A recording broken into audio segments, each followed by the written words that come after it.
Greetings, friends, and welcome back to another episode of Dreamscapes. Today we have our friend Lewis. He's been with us several times in the past, and it's always great to have him back. One of the most fascinating and prolific dreamers I've met, and let me say this as far as I've actually got, a long history. Okay, so if you're a guest, my brain's all over the place. I am not prepared for this. You didn't expect me to prepare, did you? This is all the opening to the show. It is what it is. If you are ever a guest, you will be invited to the super secret Discord. It's not a secret, but basically it's full of only guests. This is episode, I think, 156. That means there have been about 150 at least people with a couple of return guests. And you will be a member of that exclusive club. And then you can also, post your dreams there. And we've been in communication, and I get not quite daily, but at least weekly updates on long, immensely detailed, intense dreams. And I'm actually thinking of doing a case study at some point, like put them all together in a book and go, this is just amazing. What happens when someone is a frequent and detailed dreamer? Here's what it looks like. And I would intersperse these interviews we've had in terms of analysis and whatnot. And maybe even build it. I was thinking about this, like, how do I write a book? I'd build. Hello, Lewis. How are you today? Yeah. I'm sorry, I didn't even say hello. I'm just going off. Welcome. Glad to have you here. But I've been thinking of like how to put all this stuff in into a book, and then organizing it in terms of like themes that go across it. Like, here's why all these things seem to be recurring, or here's different.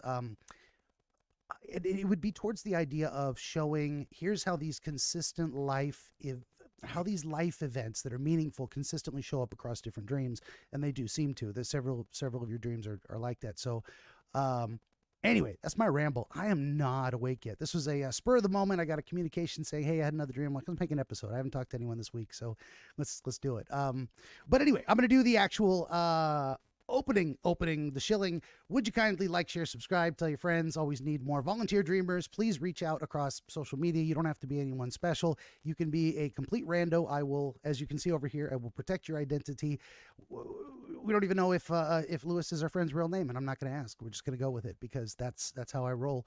And I'll put up a little looping video. You don't have to use your real name, your real face. I'll talk to anybody. It's about the dreams, about the experience, and the mystery of solving it together. Long story short on that, 17 currently available works of historical dream literature. The most recent, The Fabric of Dreams by Catherine Taylor Craig. You can get all this and more at benjaminthedreamwizard.com, including downloadable MP3 versions of this very podcast. And if you would head on over to benjaminthedreamwizard.locals.com, that's where I'm trying to build a community. That's actually where I'd like to get most of my volunteer dreamers from. Free to sign up. You can kick me some shekels or not. That's up to you. That's enough shilling out of me. And we're back to Lewis. So I know we're as we're recording here, we're gonna take a break in a minute to get you over to a meeting, and then we're gonna come back and finish up. But I think we have just enough time for you to kind of tell me the dream beginning to end as the experience, and then we'll analyze it when you get back. For sure. Okay, I'm ready when you are. Let's do the thing. So I cut out, and I can't remember other unimportant shit that happened prior to this major part of the dream, but what stood out to me and what I remember for the most part at least was it took place in this courtyard. This courtyard was massive. It was open air. I know you're not familiar with The Witcher 2, but there's in Loch Muin, it's kind of like the last part of the game. The floor throughout the entire area is checkerboard, black and white, big tiles, and that's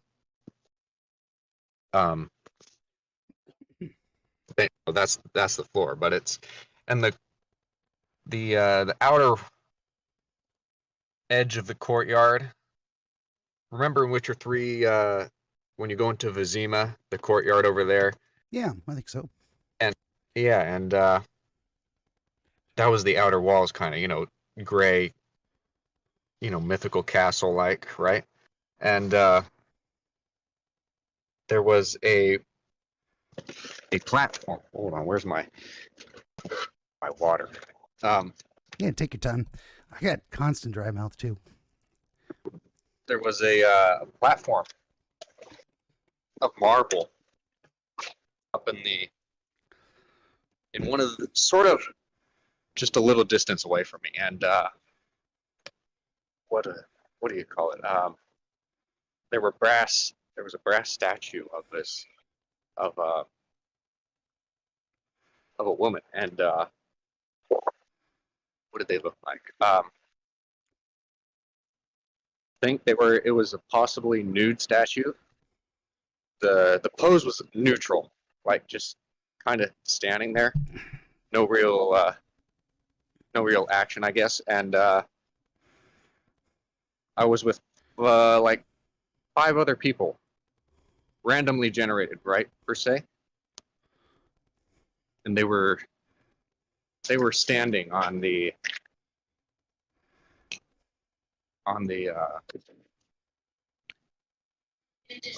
or where were they first? Maybe they were I think they were that whatever that audio is in the background is completely drowning you out. I can't hear you at all. I'm sorry. Yeah, that was the TV. I had to turn. But those randomly generated people were standing on the ground with me, and there was this sort of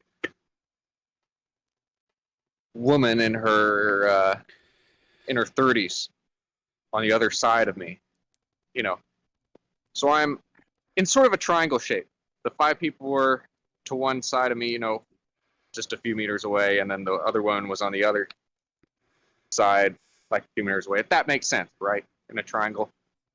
But with you at the peak of the triangle, or as one of the elbows? Yeah, one of the elbows. Okay. And this woman was sort of in a wizardly or witchy looking gown, I guess.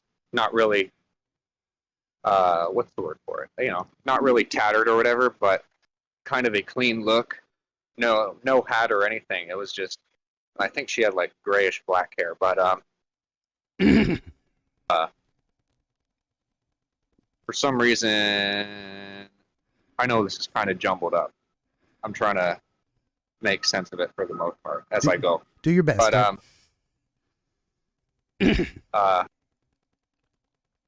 she took those other 5 people, and a platform raised above them, marble platform, and they were up in the air, and they were trapped up there for some, I don't know how, but they were trapped up there. Wait, no, the marble platform was floating. It was a column, but only like the top part of it, but it was floating in the air, and they were trapped up there, and they couldn't get down, and there was like bars of lightning above them, but it wasn't actually harmful lightning. It was just kind of there as, I don't know, but then I had to battle this woman in sort of, I can't remember what way it was. It wasn't wands and shit, it was just kind of our hands with I don't remember what we were launching, but just magic spells, I guess. And the bronze statue of the woman next to me, or kind of a little, a few meters away, was, I look over at it, and it suddenly started to drench itself in blood from, head to toe. And it became, completely covered in blood. And I didn't, that was weird. I was questioning within the dream why this is covered in blood now. And that's the last thing I can actually remember off the top of my head. Okay. Benjamin the Dream Wizard wants to help you pierce the veil of night and shine the light of understanding upon the mystery of dreams. Every episode of his Dreamscapes program features real dreamers gifted with rare insight into their nocturnal visions.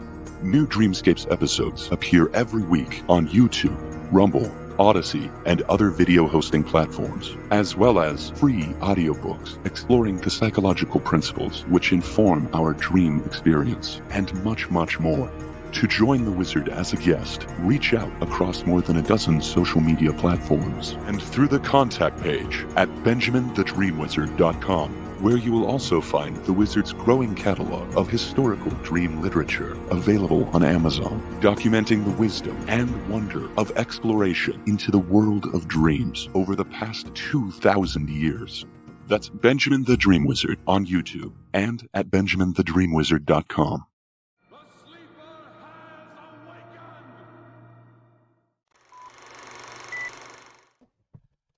Hello? Yeah. Okay, all done with the meeting?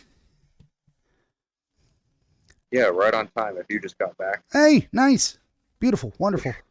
Let's see, 25 minutes. We'll cut that all out. Okay, good. We'll carry on.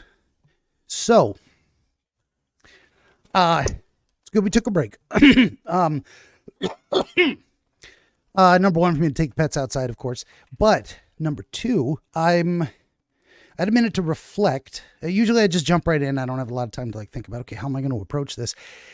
One thing I've been thinking of trying to do lately is bring a little more structure to what I'm doing. And I'm hearing myself in the background. I don't know why. I have my phone on speaker right now, so I don't know if that's it or not. Usually that's not an issue, but it is now for some reason. Huh. Let me take it off speaker and see if. Yeah, you can hold it to your like an actual telephone call. It might be something we have to do. Sometimes if there's background noise and it's activating your mic, it'll also pick up me. So if there's no background noise, then it mutes me. Otherwise, it thinks you're speaking and it captures me coming through your own speakers at the same time. That's one feature of Discord. Or... No, and I hear you just fine. Okay. Well, I think I kind of hear you just fine. Say a short sentence, would you? Let me get my peanut butter cups out of my car. Now you are muffled, like you're speaking through a scarf, or like you're holding. I don't know if I put my mouth directly to it or. Yeah, no, that's much better. Okay. Yeah. When you have it on phone, you actually have to hold it like a phone and put it to your face and have your mouth like an inch from the mouthpiece. Yeah. That's much better. Okay, so long story short on that, I was explaining what I'm going to try to do. Okay, I was explaining my thought process, which is part of my process. So I've lately been thinking about how to bring more organization, make my process an actual process. It's usually just intuitive, and I don't want to lose that part. That's good. That's necessary. That's how I've managed to do what I do. But it's also very disorganized, and that usually works for me. But I'm like, well, what can I do? What can I do better? I'm always looking for. I don't think I've stumbled upon the end all be all of what I do, and I'm always hoping to refine the process further. Yeah. Long story short, too late for that. There's so my influences are definitely Freud and Jung, big seminal figures, so to speak, standing on the shoulders of giants, but also a guy recently who's been a UC Santa Cruz professor, now retired, William Domhoff, and he has a thing called the Dream Bank. And why is that relevant? Because he focused more on numericalizing dreams, counting things in the dreams. What do we have? What instances of certain types of objects or people, etc.? How many animals, how many buildings, how many yada yada, numericalizing, counting things. So I was doing that in my head too. I mean, we have one. If we do it this way, one location for or setting for the whole thing. We've got, and this is why I wanted to get the feedback too and talk to you about it. 7 total people, you, the sorceress, so to speak, and then 5 other people, or was... Yeah. Okay. So, 2 is people, and that is 1. We'll say 1 is the dreamer, 2 is the or one dreamer, 1 antagonist, sorceress, 5 so we say bystanders, and then also let's see, third category would be say maybe like objects, and that's different than the setting necessarily. We've got 1 statue that is bronze, and then it's also got the blood eventually, but we also have 1 marble platform, or 2 marble platforms, one that the statue's on, one that the people are on. The statue wasn't on a platform, it was just by itself. Oh, okay. So there was a marble platform and then a statue. These are see this is why I'm trying to bring a more systematic thing to it, because it actually helps me ask these kind of questions. So 1 statue by itself, and then 1 marble platform. Or a floating marble platform, I mean. And they were already floating on that platform since the very beginning? Or they got moved, right? Because originally you were in a as you said, a triangular type shape with you at one of the elbows, and then somehow they got moved to the platform. They were where they were standing. They got raised up.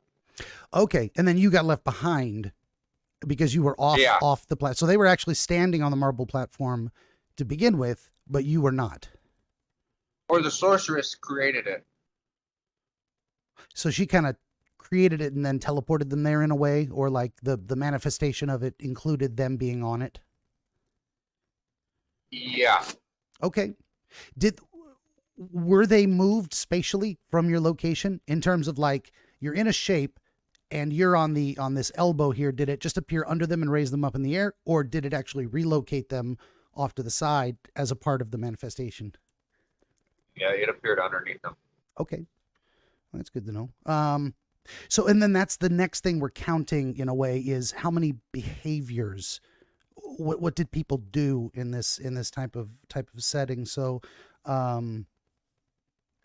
it's, let's see, Richard 2 courtyard. And then I'll just put, behaviors. We've got, the first behavior might simply be observing the statue. That's what you all did together. That triangular shape of people.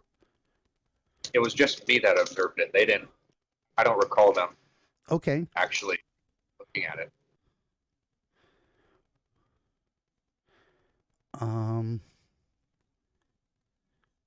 Okay. So you, dreamer only. So 1 behavior of observing the statue, you only. 1 behavior of you standing in a group with these other people, standing as a group, in a, triangular formation. 1 behavior of conjuring the, and this is a good place to stop and say, where did the sorceress manifest? Was that person always there off to one side, or did they suddenly appear? She kind of just appeared just came into the scene. It wasn't really like she manifested as like a spirit or whatever, but the scene just made her there at some point. Okay. I would call that a behavior of sudden appearance, so to speak, if that makes sense. Yeah. Okay. That's kind of how I'm classifying it in my head. It's like what is happening here? And in a way this is distilling the dream down to its key components, which is something I do anyway. It's so this is more of like me trying to make an outline in a more organized form of what am I actually looking at here. And this is a complete, you're coming along with me on an experiment here.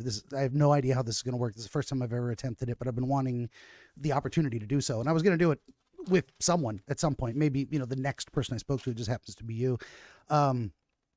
Okay. So we've got You with behaviors. You observing the statue, the people nearby not seeming to be aware of it, or not, so that you noticed that feature did not stand out. But you I guess they were aware of it, but they didn't pay any mind. Okay, if you think about it, you think that they knew it was there, but they weren't looking at it. That was not the focus of their attention. Yeah. Okay, fair enough. And that may be interesting fact. It may not. I don't know. Put a pin in that and hang on to it. One, it's a behavior of being in a group formation. It's kind of hard. Do we call that a behavior? Do we call that a location? Do we call that a feature of the setting? I'm putting it in the behavior category. Maybe I'm wrong. Maybe I'm misclassifying it completely. I don't know. We got to break it. Excuse me, right into the mic. We got to break it down somehow. So, and then one behavior of the sorceress's, say, sudden appearance. Then the behavior of the manifestation and raising of the marble platform. Yeah. Okay.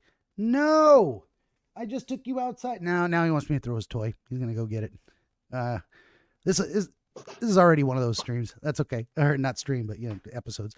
One manifestation of, or one behavior of manifesting and raising marble platform.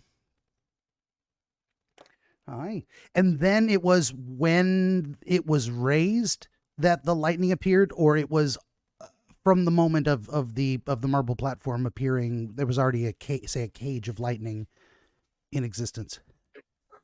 After when the platform got to its stopping point, that's when it sort of appeared.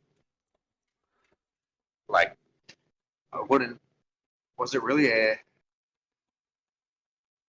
cage? Come here. I mean, they could, in all reality, if it was actual, they could escape, but within the dream, they didn't or couldn't for some reason. Okay, so not actually a cage of lightning, but lightning around it in a way that was threatening to them, or simply present as a light show. How would you describe it? Sit down. Not exactly a light show, but yeah, just present around them. Sit down. Sit. Okay. And I don't think it would have hurted them, at least not what I think. But okay, fair enough. This is where my system is already starting to break down. Where do I write little details like that? Where it's like, because it doesn't really seem to fit under behavior. It's a description of the platform and manifestation and the lightning itself. I guess I do a little, maybe a little sub note here. Not a cage. Not dangerous. And, not a cage and not dangerous. I guess that's sufficient.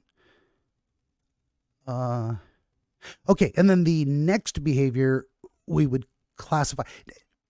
Who initiated the, say, magic exchange or combat? Did the sorceress fire first, or was it you initiated the first attack? Kind of at the same time. Okay, and I would say the next behavior is simultaneous exchange of, we'll say magic, simultaneous exchange of magic. And then what kind of magic was it? I mean, literally throwing fireballs, grabbing each other and throwing each other across the room telekinetically? What was the shooting lightning at each other? What happened? I don't know if you ever watched that I don't know what. I'm not familiar with the J.K. Rowling shit, but when in the movie, I think one of the last ones when he's sort of battling Voldemort, that kind of laser beam shit, Okay. So it was not specifically fireballs. It was not specifically arcing lightning in weird forms, but more like almost shooting laser beams from the palm of the hand at each other. A more direct, linear. Okay.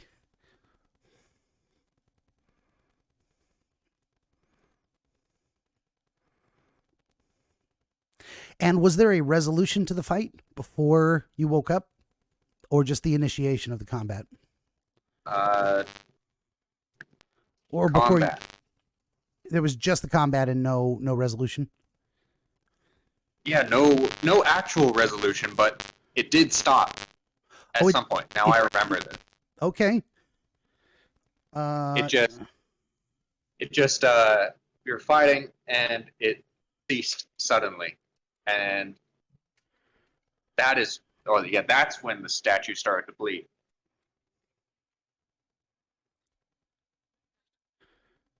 Okay, I completely forgot about that. I'm glad you brought it back. I would have had to go back over my notes. And then one behavior we would say of after, look at the dog came into my lap and then he wanted to get up and now he's going to get down again. I'll give you like 3 to 5 odds he's going to start barking at me again. Like, no, it's time to throw my baby. I don't want to sit in your lap. Okay, so back to the dream. One behavior of after the combat ceased, statue bleeds. Does that feel like we covered everything? Did I leave anything out?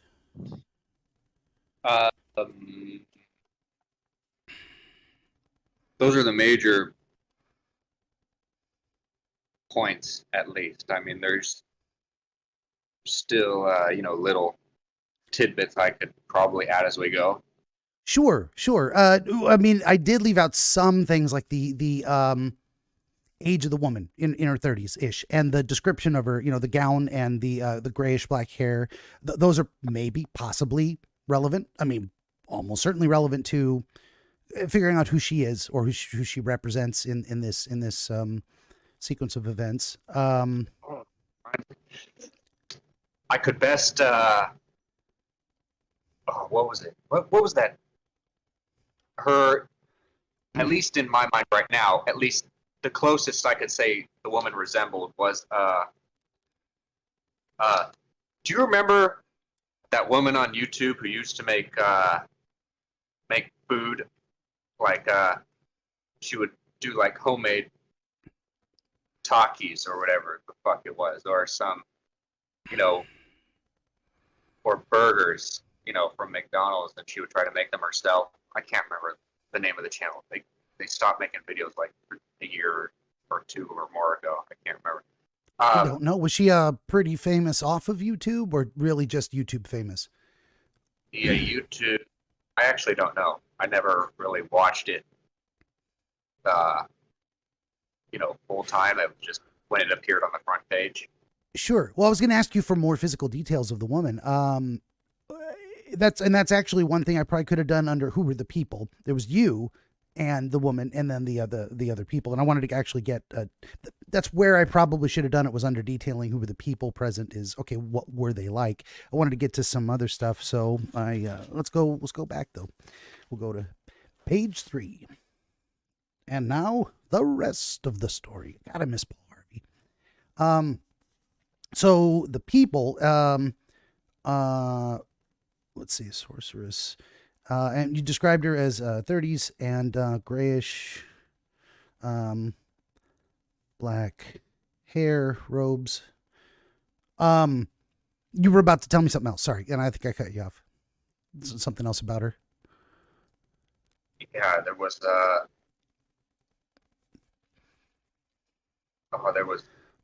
this also older woman on Instagram. I know her username, but I can't find her account right now. That's like something I was going to say the sorceress looked like. Gotcha. Well, right. And when you say older, I mean, I think you're mid 20s or at least under 30. Yeah. So older would be not typically closer to 30, but maybe closer to 40, but still in her 30s. And then that's why the gray was starting to set in. I mean, at least, okay. Yeah, I guess. Yeah, because you're describing her as older. She has an older feel, but you didn't say an old. Well, there's like older, and then there's Yeah, old. it's not like he wasn't Yeah. like 50 or some shit, you know. But Yeah, like, yeah. Older is relative to you, so relative yeah. by comparison. And then old is like, well, that's kind of an absolute value. You get to end of life, you're old, and that could be 50, 60, 70 plus. I'm heading towards old. So even though I'm also older than you, but there's people who are older than me who aren't quite old yet. It's a very interesting way to conceptualize it. So, and any physical features, she was tall, short, fat, skinny. Oh, she was, I mean, average build, of course, but like most people in my dream are, but short. Okay. Not, like what's the average height of a woman? What like? Actually, I don't know. I It's don't know. not Is it 5'7". like five? I was gonna say 5'5", 5'6" ish. Yeah, probably. Yeah, at least in America, but 5 or 6 inches shorter than the average man, which is probably I think we're somewhere around 5'8" to 6'1" or something, somewhere in yeah, there. So you get an average like I 5'9", think, 5'10". my best guess would, I mean, I don't know if it's really relevant, but shorter than the average. Okay. More of a would you say petite or stocky? Yeah, yeah. Petite. Okay, and then any concept of yourself as a physical presence. No, just me. As I am. Okay. Fair enough. And that's, if I asked that rattling doorknobs and you suddenly said, yeah, I was someone else. I was not as I am. That might be significant. But this is more like, no, it's just you. This is you having this experience, not quite you through the lens of something else or a specific aspect of you. As far as you know, are you also in robes or any sense of your physical manifestation? I mean, I'm in normal clothes, but they were clothes I would not actually wear in actual life, I'd say. Oh, interesting. How would they be different? Like I'm generally a kind of either uniform or sweatshirt person, but this was like t-shirt and jeans kind of thing. So actually, you're not much of a t-shirt and jeans guy. That's not your typical look. Not at all. If we were to focus on that for just a moment and try free association t-shirt and jeans guy, what type of a guy is that, or what is it? What's your iconic image of the type of person who wears it? The first thing pops into my head is like James Dean. I see that black and white image of him leaning on a car, looking off to the side, smoking a cigarette, rebel without a cause, t-shirt with the pack of cigarettes rolled up on the shoulder, and it's a white t-shirt and jeans. That's the image that comes to mind. So all that said, what's in your head when you think of that?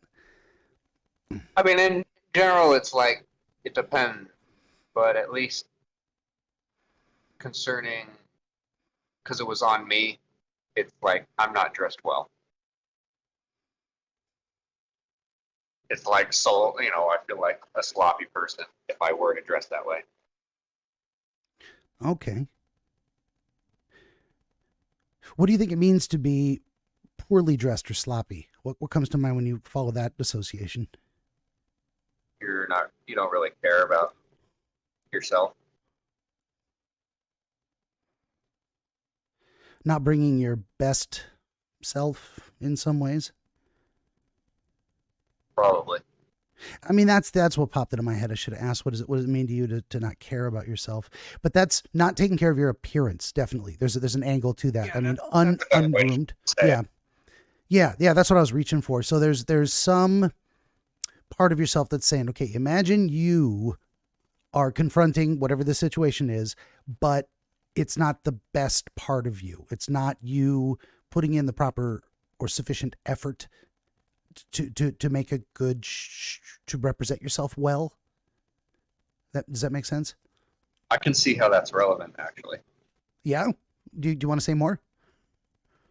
It's I mean, as we like with my effort trying to save the people I was with, I didn't really put in that much effort except effort of saving my own ass. Okay. That's the feeling you get now reflecting on the process that unfolded. Yeah.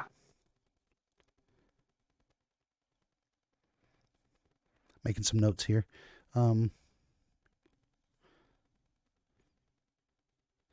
Yeah, that's interesting too. Okay, so we've got a very interesting kind of tiny window to a portion of how you might view a particular scenario of like, imagine you're in a place where you've got a problem, you've got some kind of a thing you've got something you have to confront. There's a conflict happening here between you and the sorceress, and your primary concern is saving yourself more than saving others. So there's a self-focus and in a way that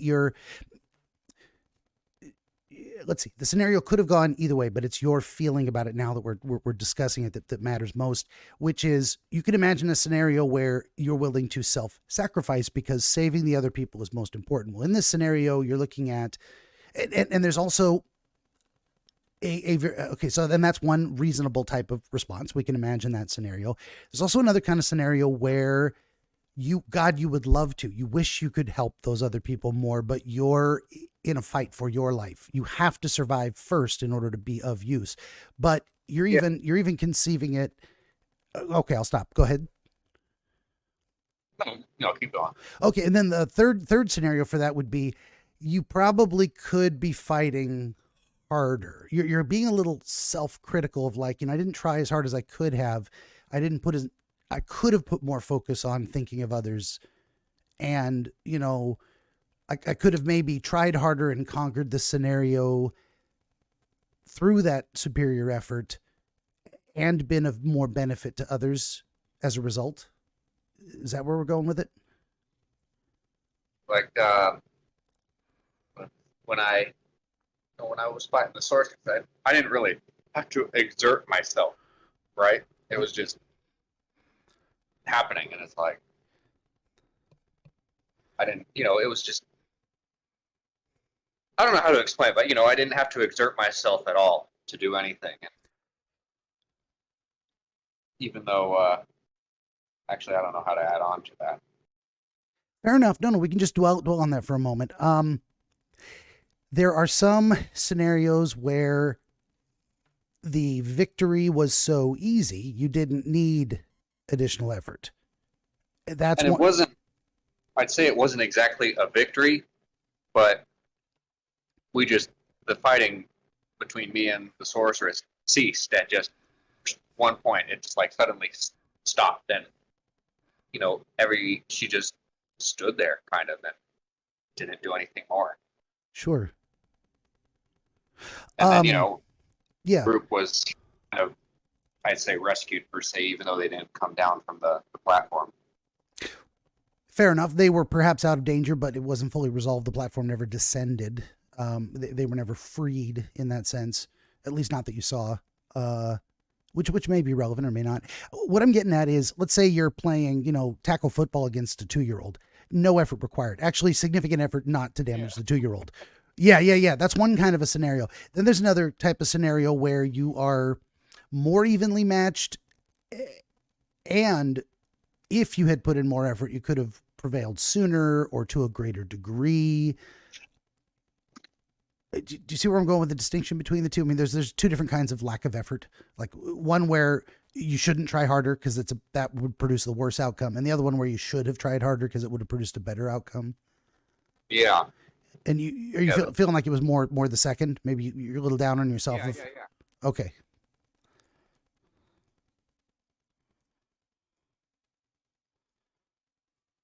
I mean, it was a sorceress, and I'm just some person, a normal person. Like, I'm not gonna really kick ass. You had that feeling in the dream of like, I'm actually not even able to keep up, or I shouldn't expect myself to be able to. I'm actually outmatched, or now you're thinking that, reflecting on it. Well, I wasn't exactly outmatched, but seems like you held your own. Yeah, for sure.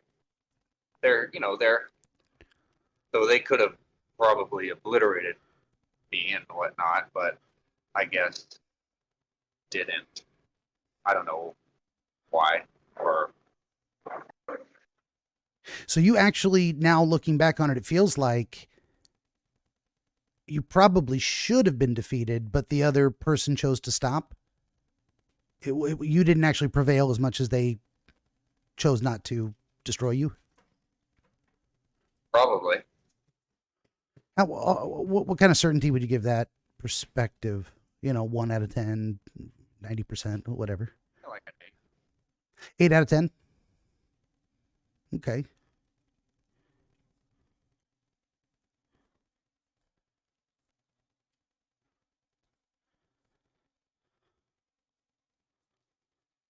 Gotcha. But you also have a, say a very relatively reasonable, let's see, what am I trying to say? Reasonable. It's not, it may not even be the right word, but the idea of, it's an unsurprising turn of events that I'm just a normal dude who even knows how I'm firing lasers out of my hand. I just am. But here's someone who's the way you present yourself and the way you present the other person as icons of the type, like you very well could have put yourself in wizard's robes as well and shown yourself using superior force to dominate, to overcome. But you're saying, I was a regular dude trying to fight someone who is iconically stereotypical of the type, an actual sorceress in robes that you would expect that person to be wearing because they are, what am I trying to say? It is a visual representation of competence in that sense. So, and then you've put yourself in a visual representation of incompetence or someone who's out of place. So like, I was never up to this task in the first place. Is that kind of making sense? Or at least not comparatively? Okay. Yeah, all of that just from looking at the people involved. You and them. Yeah. Go ahead. I wanted to add, it wasn't exactly like a robe, like wizard robe, but it still had that in the dream, at least that sense that it was a wizard robe, but it didn't have a front opening, right? If that makes sense. It was just one long black dress, right? If that makes more sense, maybe not.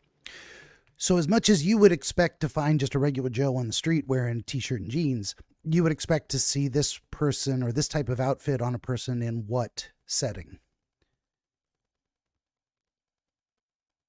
Like a formal dinner. Okay.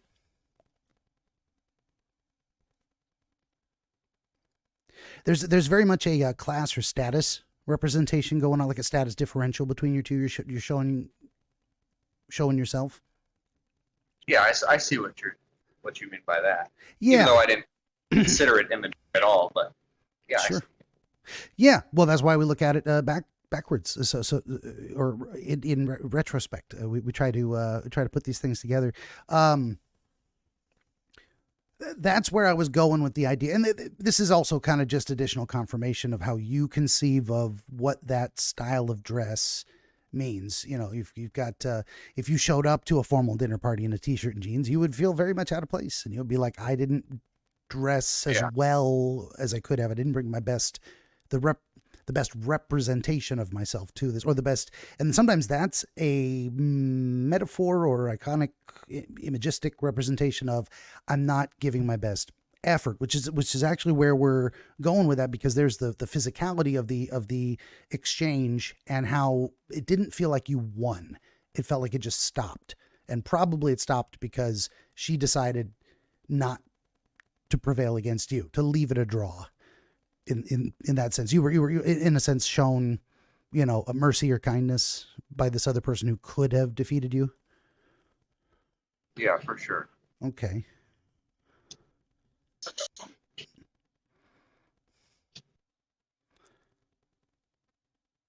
And then what happens, and this is why this is getting, this is all tangled up. We're actually doing I can't abandon my process, whatever it used to be, the intuitive stuff. I'm just throwing it all in there in this hodgepodge of a new whatever I'm trying to do here.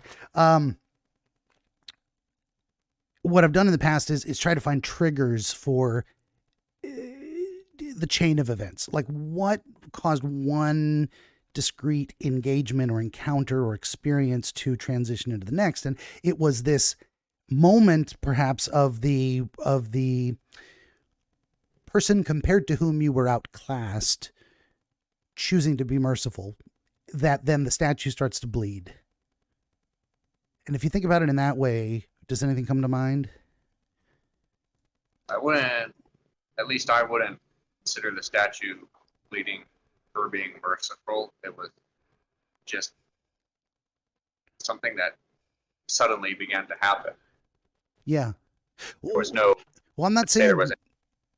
Yeah. Go ahead. Or any possible, I don't think at least, correlation to why it started bleeding. Yeah, that's what we're trying to put together. I mean, not that the statue bleeding was a manifestation of her mercy in that way, or the decision not to be destructive at the very least. I mean, there's all kinds of different forms that, mercy is its own kind of thing. There might be a better word for it. That's just what came to my mind. Maybe I should have asked you, how would you describe that? See, this is me reflecting on my process too, of like, why would I make a suggestion when I could ask a question? Might be, something I need to focus on more. What I'm trying to do is saying that there's something about seeing the resolution of that scenario that then brought to mind the need to see the statue begin to bleed and get covered in blood. There's some causal connection between the two, in a sense that it's not that the bleeding statue is not a representation of the act of mercy. That was its own discrete thing, but it's what comes after. It's like, okay, now what comes after having had that kind of experience, or reflecting on that experience, or witnessing that experience, or experiencing that experience, that then would trigger in your mind the visual representation of, because the statue could have come to life. It could have taken off like a rocket. It could have disappeared. Any number of things could have happened, but what happened was it started to bleed. So there's some causal connection there. And I'm not sure what it is. And you may not be sure what it is, but when I phrase it like that, what do you think? I honestly draw a blank. Okay. Well, here's one thing. So this entire third, I'm on 3. You said it was a short dream, and the telling is always, longer or shorter, depending. But we've barely gotten through the first 2, and that's objects. Yeah. So we're getting onto the, so we got through, we haven't even gone to the bystanders and who they are and what they look like and what they were doing, maybe. Which may not bear strong, but we've actually, now we're connecting this to the statue. Let's say a little more about the statue. You described it as in a neutral pose. Just kind of, standing there with what, like, what's a natural stance, I guess. One leg just a tiny bit forward of the other, and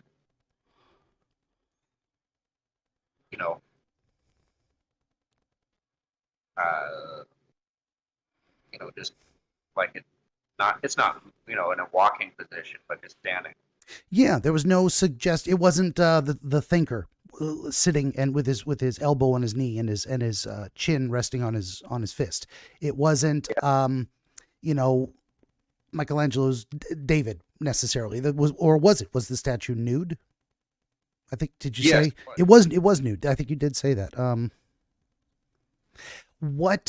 So the sorceress was a little, was on the petite side and a little shorter and a little older than you. How about the statue? Relative age, height, body composition, I mean, it was on, the statue was of a younger woman, obviously. I mean, but and relatively fit, like any Roman bronze statue would be, right? So a little more on the slender side, say, versus hourglass, voluptuous, large-breasted, that kind of thing, wide hips. Yeah. Okay, fair enough. Any long hair, short hair? Any other features? I mean, that's the best feature.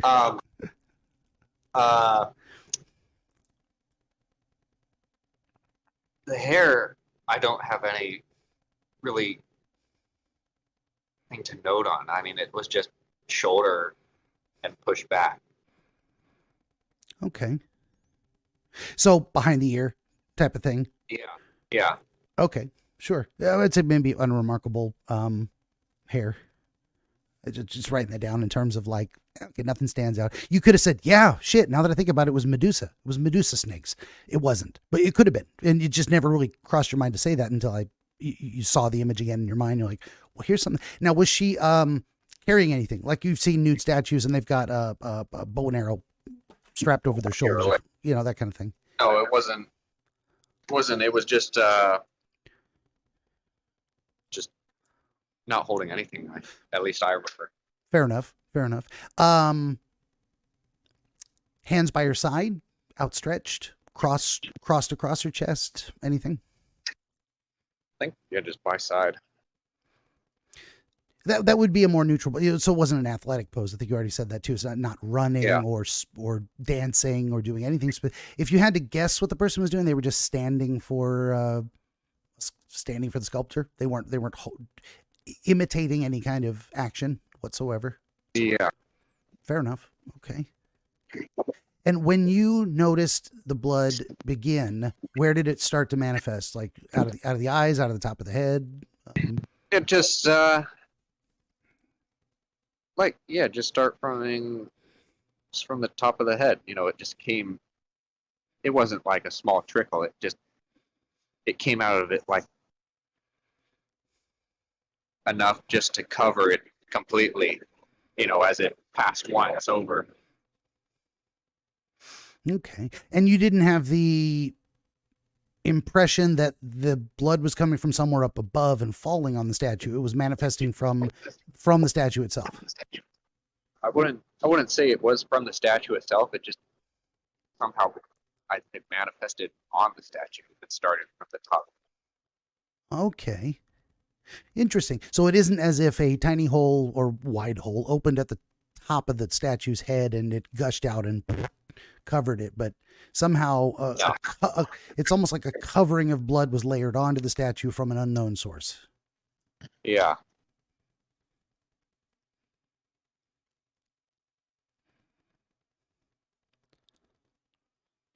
Okay. Did the appearance of the statue change other than that? Any shift in pose? Any shift in expression on the face? Not at all. Okay, so the statue was just a statue, kind of impassive as far as that goes. Yeah. Fair enough. Oh, that's right. As it got covered in blood, I had this overwhelming sense of dread, but nothing actually happened.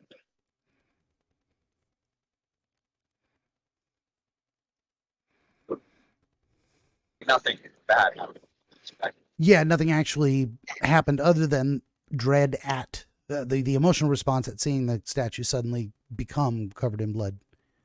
Yeah. And it's interesting you saw it as a process unfold rather than you simply glanced over and wow, suddenly the statue is completely covered in blood and you didn't notice when that happened. You actually saw it happen. That's why I'm saying there's a somewhat of a causal connection there in terms of the fight ending and the statue changing. One followed the other. So there's some result of the fight that caused you to need to see the statue change in that way. Nothing's coming to mind on that score? No, because after the group was, like I said, freed, but, you know, they couldn't leave for some reason. You had the sense that, well, okay, so not just the sense. You're saying the platform never came down, so they were out of danger, but still in a form of confinement, so to speak. Yeah. It's still raised in the air. Well, let's get onto that too. So we've got the other people to examine. This actually might be a good way for me to try and keep track of things I have and have not asked, because I go back and go, okay, yeah, the people. Let's do that. Bystanders. Also, this so going way rewind back to the beginning, so to speak. You're in this triangular formation with them, and Yeah. 1, 2, 3, 4, 5, 6. Let's see, 1, 2, 3, 4, 6. That doesn't break down to an even distribution across the triangle. It would be 1, 2, and 3. I mean, the group was in one elbow. The group If was that makes it was actually not it was not 6 people, including yourself, formed in the shape of a pyramid as much as it was 2 points. It was more of like a wedge, a chevron shape, rather than and they were all in line. Does that make sense? No, they were standing in just kind of not exactly a huddle, but in a group, and So it was vaguely triangular, not specifically triangular. yeah, I mean that's just the way I can make try to get you to picture what the positions we were standing in. Any features of any of the people stand out? The composition of the group, it was all female, it was all male, it was half and half, old, young. Then it was one of them that only stands out in the dream was, or at least 2 of them. One was this darker skinned guy who had really short hair. I can't. I don't know anything further about how he looked, but then the other one was this younger white girl who was blonde, and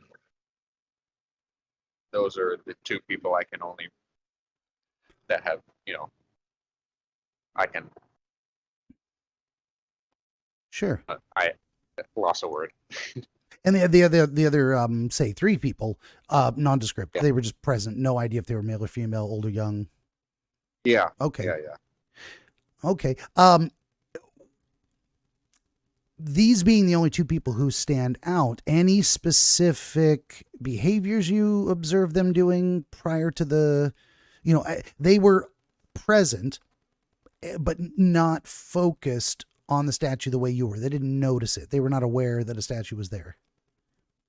I mean, they knew. I guess they knew it was there, but they didn't. That's right. Pay any mind to it. Didn't matter that. That was it. It was they were aware of the statue, but not focused on it. Yeah. Certainly not focused on it like you were. Yeah. It's interesting too. So there's what am I trying to say? There's it seems to me significant in some way, and I think obviously so, but I've got to say it out loud to put it into the proper words of like, you are attending to a feature of the environment that the other people find unremarkable enough not to pay attention to. Like, so you're having a different experience than them, even though you are present with them in the same location. Yeah. Is that making sense? Yeah, that makes. It might be a better way to say it, but that's the general idea. Is like you're attending to some detail of the environment that they are not, and it's not that they're not aware of it, and maybe they've seen it before and they don't care. Maybe it's new to you. I don't know how you would characterize that. I mean, yeah, I get what you mean by it completely. Yeah, and there's something about that makes them bystanders and you not. You very easily could have imagined yourself to be. Are you saying something? Sorry. No. There's an airplane that's flying overhead. Okay, yeah. I was like, I don't know what I'm hearing. This is cutting in and out. You very well could have shown yourself to be one of the bystanders. You very well could have shown yourself to be the statue, but you're not. You're involved in this in a different way. And I think there's something significant about that of like, okay, I'm not the only one in this scenario, but I am the only one seeing it from this perspective. I'm the only one aware of the statue, even though, and aware is the wrong, you keep correcting me. I'm the only one who believes the statue has enough significance that I'm focused on it. I'm seeing something that they're not at that moment, What were they doing? What were they attending to? Talking to each other, staring at something else? No, they were just existing in the space at that time. They didn't really have any words or actions. Oh, wait, at what point are you talking about? Just like the whole time, or prior to the platform? Oh yeah, no, they were just existing. Fair enough. And they could have been doing something, and it doesn't mean necessarily anything that they weren't. Well, I'm sure it means something, but it would mean something more if they were doing something. But yeah, so there's it seems to me, and you can corroborate or contradict that you're what I was saying before, the idea of, so it's as if you're imagining yourself in an experience that other people also experience. So what am I trying to say? It's like you're not showing yourself as experiencing something that other people don't, but from your, that's not the right way to put it either. What am I trying to say? Finding the right words is the hardest part sometimes. You're imagining, or so it seems to me. I don't want to tell you that you are. What's a better way to describe it? There's a concept I'm getting at here. It's like, it's not that you're going through something that no one else has experienced before, but you're definitely imagining your experience of it versus what other people might experience. Is that getting closer to something that feels right? I'm not grasping what you mean. I don't know if I'm grasping what I'm saying. I'm throwing out words until it makes sense. Right, until it tries to make sense to me. So there's something. Okay, well, let's do the counter. I like to do the counterfactuals. You didn't show yourself in this environment alone. You put the bystanders there with you. So there's a reason for them to be there. Why did you need to? And you were actually a part of their group. So even though they got separated out, there's something about them being separate from you and being the ones that get imprisoned or captured on the platform, whereas you were not. That I guess what I'm trying to say is that let's say if you are aware of something that other people are not, then you're the only person that can do something about it because they're not aware. First, become aware of the problem. Second, decide what to do about it. And deciding can be fight, flight, or freeze. Decisions are like that. But if you're blind to a problem, if you don't see it, then you can't do anything about it. Am I going somewhere that feels right? Yeah. Even though I don't have anything to add to it. Sure. No. As long as it feels right, reasonable, or what am I trying to say? As long as you're not like, no, that's not it. Feel free to tell me that at any point. So there's something about, and that's why I think I kept coming back to that idea of awareness. Like, it's not that they weren't aware of it necessarily. Like, they'd maybe seen it before, but they're not seeing it the same way you do. You're seeing it in a unique way that makes you, in your own mind, responsible to do something about it. Like, okay, now I'm in the position of a decision, whereas they're not. They don't see what you see, so they're not in the same position. Whether they should or shouldn't be is irrelevant. It's just they don't see it the same way you do. It's like you're seeing a problem that they don't. I mean, then that's what kind of feels right. Yeah. If we think of the statue in that way as a object of, and I'm using all these words like you see a problem and then that may not be it. You may just see a feature that they don't. And it's not that they can't, but they certainly don't see it the same way you do.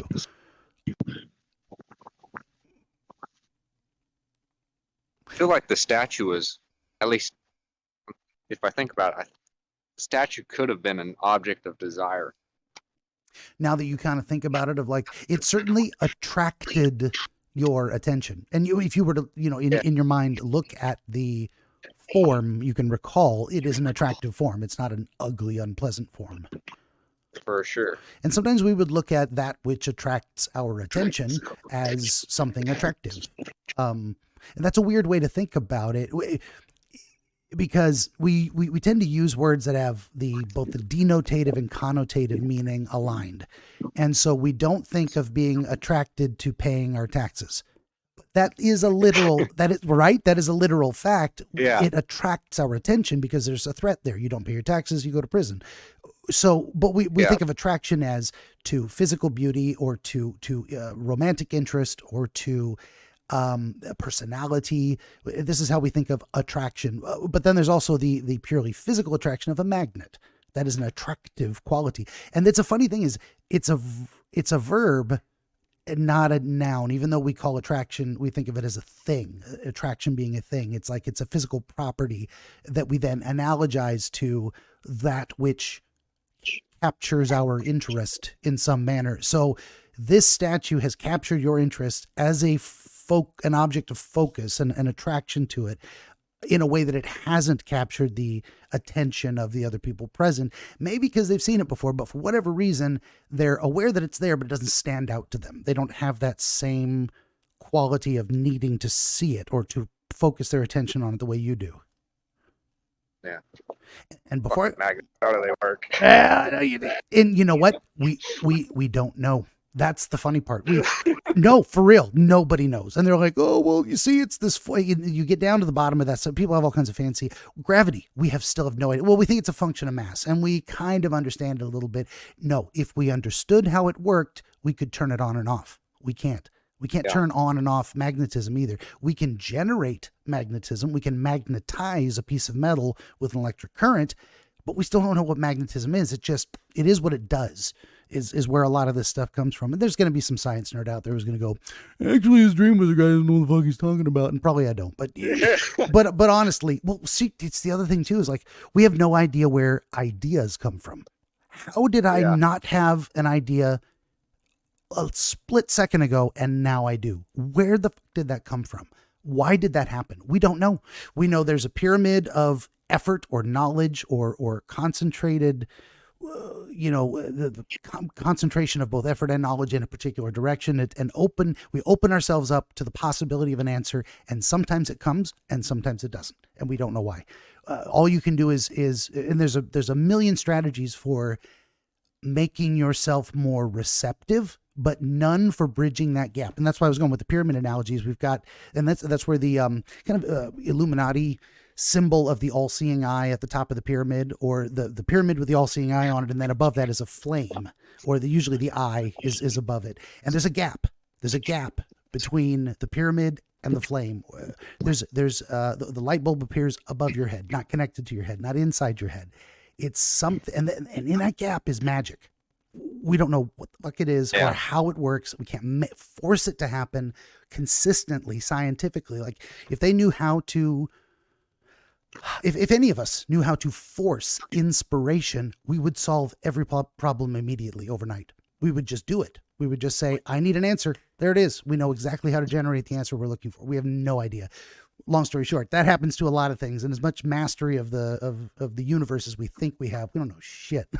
So there's more magic out there. There's that gap is infinite.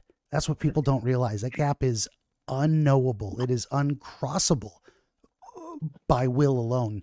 It's a gift bestowed upon us. I've just rambled for like 5 minutes on magic and knowledge, but I hope you're entertained and the audience is too. Okay, so all of this in relation to the statue and attention. We have no idea what attracts our attention to something.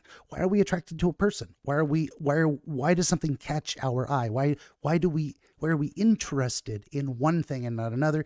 Sometimes we can distill it down to, well, here's early childhood experiences, et cetera, et cetera. Here's your tastes and proclivities and personality types, but still we have no idea.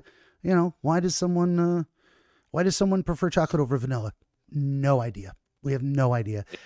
So that's what we're dealing with here. And there's some kind of, okay, I'm just going to stop there. Now that I've said all of that about the statue and about the concept of attention and something that grabs your attention and attention relative to a group of other people who are not paying attention in the same way you are, does that inspire anything?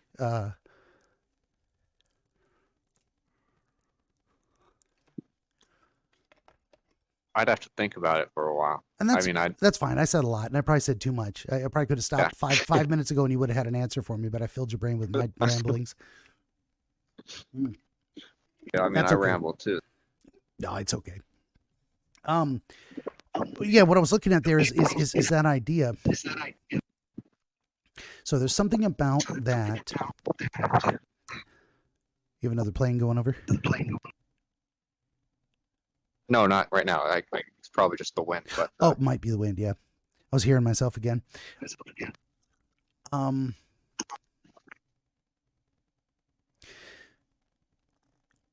So there's the experience of seeing yourself as part of a group, but having a different experience of the present environment than they do. There's something about them not paying attention that renders them the ones that get captured, raised up on the Well, I platform. guess even though we were a group, I wasn't considered part of their group, if that makes sense. Definitely. No, and that fits too. I'm like, you definitely stand out. You were like, there's a concept of being with the group of, what is it? The, alone in a sea of people. That idea of, I was around so many other humans, but I didn't feel any connection to them. So I felt alone in a group. Yeah. Yeah. And I mean, when I say that, does anything come to mind? Not exactly. I mean, I just see it as it was, I guess. Okay, fair enough. Yeah. You're definitely I seeing, wouldn't say there's anything extra to it. and I think so. There's a lot of different ways.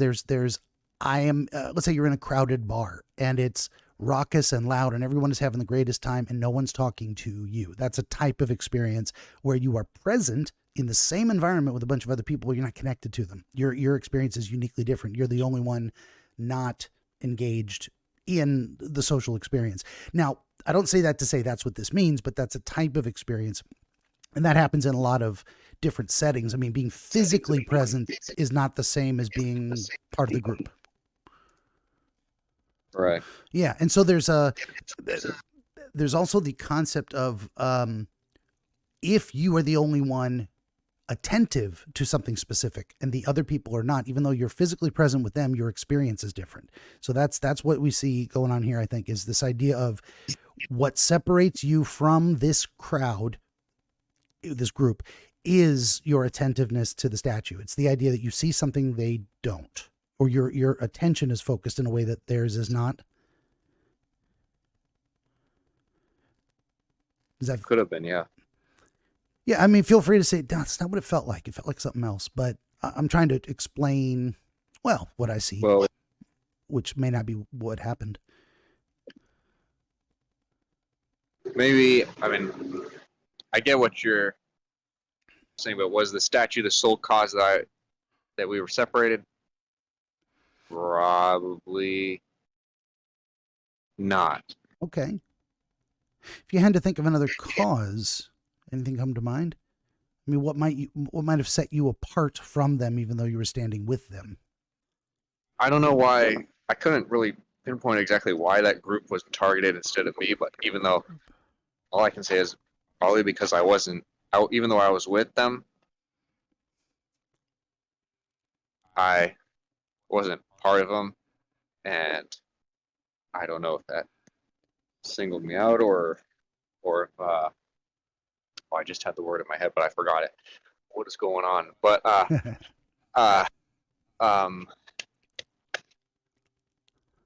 are you kidding me? I just forgot what I was going to say. They put something in the water to make you forget. But don't drink the fluoride. Don't do it. They I can't remember now. This sucks. I was going to say something, but now I can't. We were discussing the idea of being present with the group, but not a part of the group. Yeah. And there was a certain phrasing. Probably, yeah, because I was the main, at least in the dream, I was the main character. So Certainly. I Yeah. had to be the savior. I guess I don't know if that's the actual reason, but Sure, that is a Could've. connection we can draw, certainly. And that is actually how the dream played out. I mean, you were imagined yourself to be the protagonist in that situation. So that's technically a factual statement. Even though it could have played out differently, it could have been like you are you in the dream and you are present, but you're observing the hero act. You're observing the person. You are watching the person more observant or attentive than you handle a problem. In this sense, you are imagining that status is conferred upon you by the nature of the circumstances, whether you feel and I guess in some ways, because of the way it played out, that you didn't actually prevail so much as the threat stopped. And it was kind of in that realm of merciful action of like, this person who could have defeated me chose not to. Now, maybe it wasn't mercy. They didn't care about me. They had some other reason not to complete their victory. I wouldn't say it was mercy. It was, something made, I guess, within the plot made him stop. Do you have a sense that this sorceress saw the blood and that is what made them stop, or had a knowing that the statue was about to do something? Their attention shifted? I don't think she wasn't really a central part of the dream once the statue came into play. Mm-hmm. I wouldn't say she was part of it. It was like the statue was part of the setting. Okay, there was a world prop. World prop. I like that. I like the world prop. Well, I think it had more significance to you than to her, apparently. So yeah. And it very well could have been. This could have been one of those doorknobs that popped open, and you're like, oh yeah, it was related, or it seemed like that. I was suggesting there was a connection, but more in the sequence of events. After, and I don't want to do it like an ad hoc fallacy type of thing, because this happened after. Therefore, necessarily, it's connected. It was caused by what happened before. I think it was, but in what way? So. There's something about the end of the fight that you needed to then see the statue covered in blood, because that's what it meant for that conflict to end in the way it did. If that makes sense. It was more, I'd say everything, the fighting at least, it just suddenly ceased. And that's when, I turned to face the people, and that's when the statue. I looked over to the statue. Okay. Was there the people raised on the marble platform? It was directly into the air, perfectly vertical. They weren't moved off to the side. They were just moved out of the way, so to speak.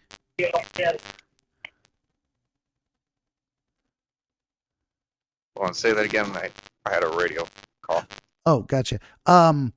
The people on the platform moved vertically only. It didn't slide off to the side. It just now and actually I never asked, were the people in between you and the sorceress, and they needed to move out of the way so you could have the fight underneath them, or I guess to try to paint it in a better picture, she was to my, if I'm standing north, she was to my left, to my northeast, and the group of people was closer to me, but they were to my northeast. Wait, the sorceress was to the northeast, right? Sorry, I mean northwest. The sorceress was northwest. Okay. And then where was the statue relative to that, the direction you were facing? So the group was to the northeast, and they were, to the east. The statue was to the east. Okay. And that's and what I'm imagining is you're talking about yourself facing north, and then to your northeast, which actually the other way, was the sorceress, and then the statue. Say all that again one more time. You're facing north. Yeah, I'm facing north. To my left is west, Yes. and to the northwest is the sorceress at like maybe 20 to 40 meters away, or actually a little more than that. Sure. And just closer to me, like maybe 10 meters or so, 15, was the group to, to my right, to the north east. The statue was to my direct right, but still a few meters away, at kind of equal distance as the group was to Okay. me. Like, but Gotcha. the statue, like, I made it more confusing. I think I drew it out based on the points of the compass here. Yeah, that's okay. That's just trying to see it in my head a little bit better. Because it might have been relevant. Like, we were all in a direct line. The statue was behind me, then the group, then the sorceress. Like, okay, that's interesting. I don't know, it was a little more spread out, but it wasn't. So the group got raised up off to the side, very much out of the way, and it was your impression at the time that it was the sorceress that did so. She separated them out. Yeah. Okay. But if she actually did it herself, or it was just part of the script, I don't know for sure. Okay. Well, okay. Well, that is the question actually that I was asking. It's like, she definitely did so, but it certainly seems to be a feature of the environment. It's like, let's say, if we're imagining this as a factor of he who, number one, you have to be present, and many people can be present, but being present is not sufficient. You also have to be attentive. You have to notice something that the other people don't. That's what separates you from the group. So this idea of physically being raised up out of the way in a way that they're trapped on a marble platform with lightning around it, is in some ways a physical manifestation or a visual expression of the concept of they are locked out of this conflict because of their lack of attention. Does that make sense? I mean, they wouldn't say they had lack of attention. They knew what was going on, and they just didn't avoid it. They just let it happen. Fair enough. Well, there's and I'm not trying to press this on you. I'm trying to express myself more clearly. Yeah. Like, it is a necessary function of the type of experience where if you are aware of something and other people present are not, they are in a way locked out of what follows from attention.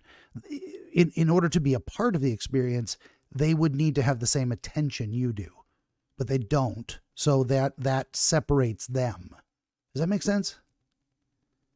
Yeah. That's kind of what I'm trying to say. It's like a flow chart, and you have to tick the boxes. So, number one, present. Yes, you and the group. Number two, paying attention. No, the group is not. You are. So you get to follow a different line on the flow chart than they do. Their line on the flow chart is you've now been excluded. You don't move beyond this box of being purely present. You have to actually tick the next box, which is present and paying attention. Don't say that I make the computation wrong. Yeah. Because I don't want you to get. I don't want you to do hard work today. I want you to rest. Okay. I'm good. Yeah. I'm the best. Yeah. Yeah. Good idea. That is confidential. Huh? Okay. Confidential. This is a top secret. Yeah. Top secret messaging. Like CIA. Okay. Huh? No one is. Huh? Yeah. No. What is happening? We'll go ahead. I had to work shit, but Yeah. Do you got to get going? Are we out of time? Or no. no? Okay.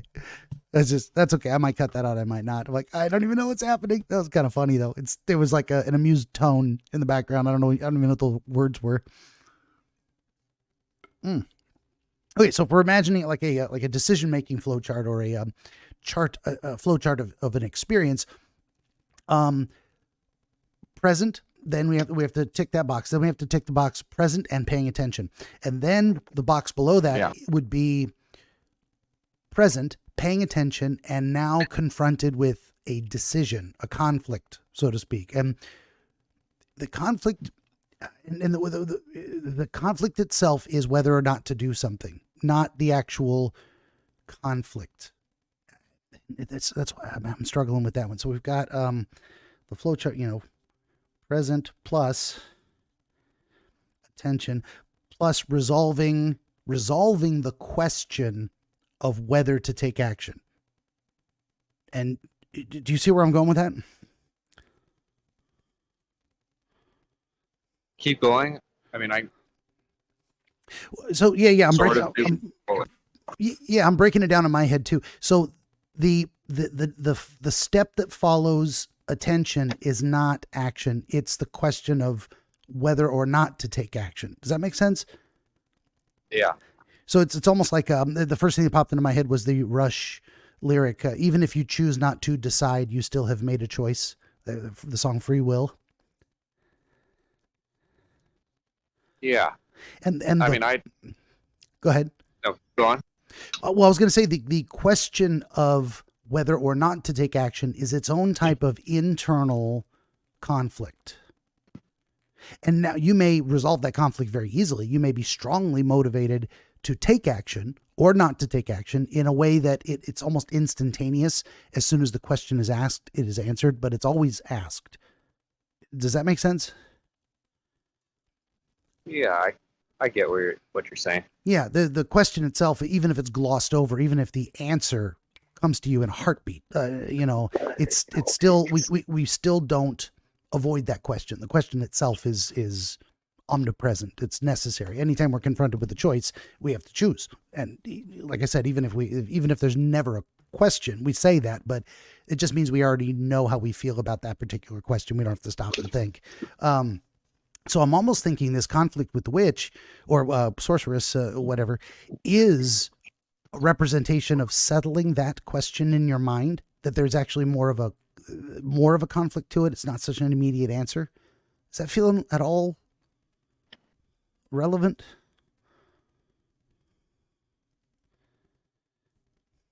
I'll say that last part. Yeah, and I'm actually trying to think of a better way to say it. The idea of showing yourself in a laser battle, in a fight, an actual fight against another person, is more possibly representative of the decision-making process itself. Choosing to take action.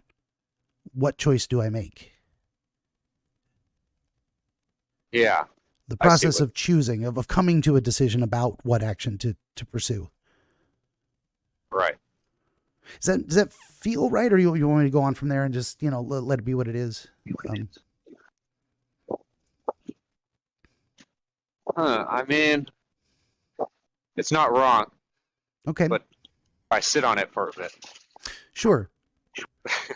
Well, you do. You actually struggle with it. There's a I think a visual representation of an actual battle, conflict, and this is all like the whole thing is actually taking place inside your head anyway. So yeah, it isn't actually what it appears to be. It's actually a representation of something. The whole dream interpretation process is like, well, what is it a representation of? And I think we're getting there in terms of that. And this is why I mean, but the idea of, so there's you have to be present, you have to be paying attention, you have to settle the question of action, which is, do something, do nothing. And then there's there's a resolution to it, which this looks like a non-choice choice. Like what am I trying to say? Let me stop there and back up. So present, paying attention, the question of action, the resolution of the question, and that can be a lot of forms. That's where I was going on a tangent there. But then after the resolution is bloody statue. And this is why I was saying that they are connected. Like you're showing yourself the aftermath of the process of decision making in some way. What is the resolution? I think the resolution of the question of action is shown to you in the process of the fight, which is you actively engage. You were not just being shot at, you returned fire.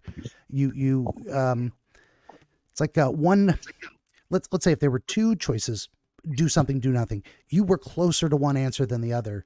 And that's why you embodied that answer, and the antagonist embodied the opposite or less attractive answer, the answer that you struggled against or were. What am I trying to say? There's a lot of different ways we conceive of problem solving, and one of them is to say, well, here's what I really want, but is it good for me? Or is that the best possible outcome? Should I try something else? Then there's also, here's what I really don't want, but maybe I should do it. So there's almost always, it's what am I trying to say? It's almost never that we are exactly 50-50 balanced on the edge of a knife, unable to make a decision. There's usually some reason we're hesitant to enact a decision. We think it's something unpleasant we'd rather avoid, or we're worried it's something pleasant that we might not be good for us or that we shouldn't do. And then we war within ourselves with the shoulds and shouldn'ts, which is the better outcome. If I just stop there for a moment, does any of that feel relative to something, or if you feel like we're going in the right direction? More. I understood what you said in the first part, but then it got too complicated for my dumbass. No, that's okay. And I'm probably just not being coherent either. But where do you think I lost you? If you tried to start feeding it back to me as far as what you understand, then where I lost you.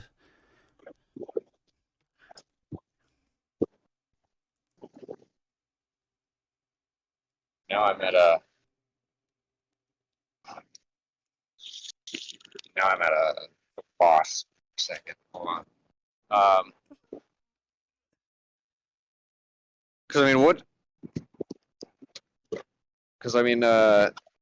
What I'm trying to find out is what part of the dream are you comparing or making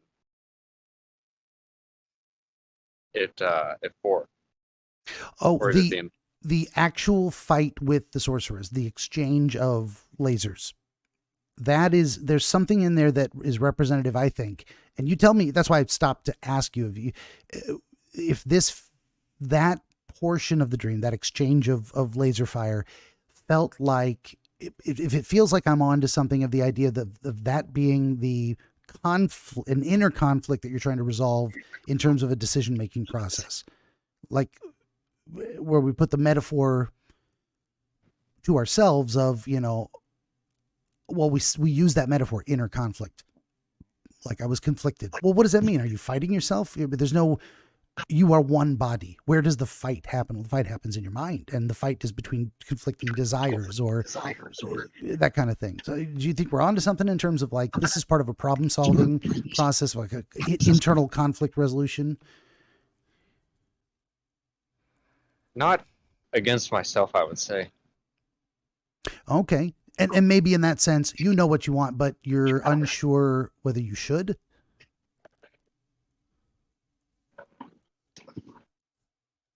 Kind of. Because there's the say broadly Freudian concept of the id, the ego, and the superego, and what? Say again.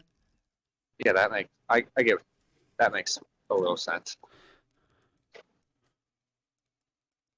And the way now I'm not saying let's see, it's like 120 years ago. We've moved on since then. There's other personality concepts, but I always like that one just because it keeps it very simple. There are the id is basically like animal instinct in a lot of ways. Here's if we were we want to, how did Jack Nicholson in One Flew Over the Cuckoo's Nest, he put it, they said, what got you in here? He said, too much fucking and too much fighting. And that's the ego. It wants to fuck, or it wants to fight, it wants to eat, it wants to sleep, it just wants to satisfy animal urges. And fair enough, we are animals. Those urges, our instincts are in us.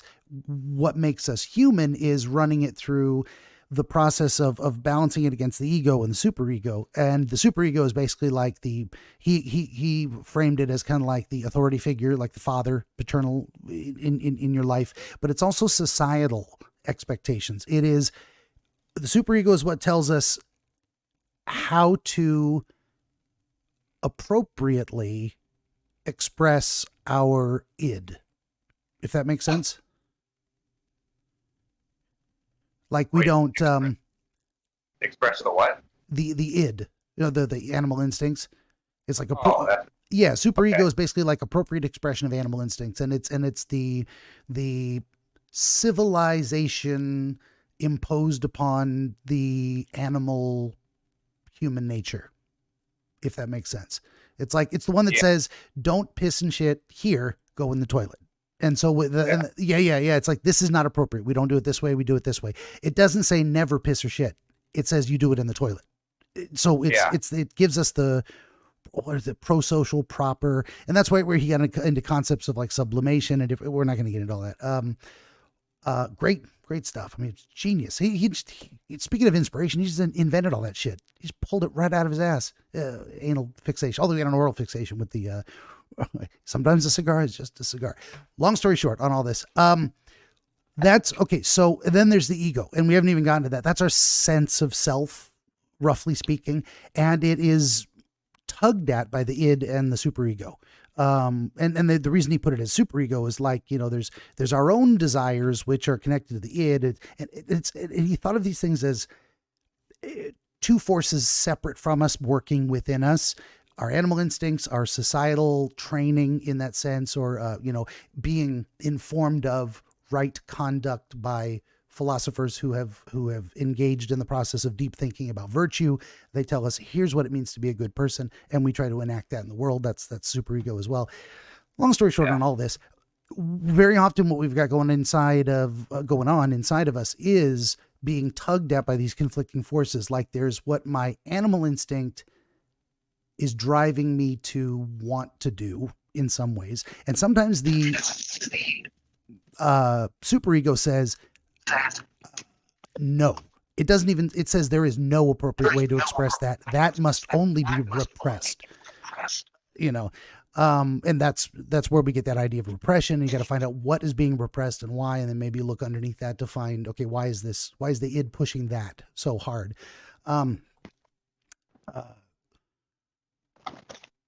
Okay, all of this related to I'm trying to formulate my thoughts on how to explain this in terms of inner conflict resolution, like when we're decision making. So sometimes the id and the superego are in direct conflict, and we have to choose one. It's okay to lean into my instincts because sometimes they're right. The animal instincts aren't always wrong. We have an animal instinct to have sex. Hey, that's fantastic. Superego says do it in a committed relationship. So if you have children, you can raise them together.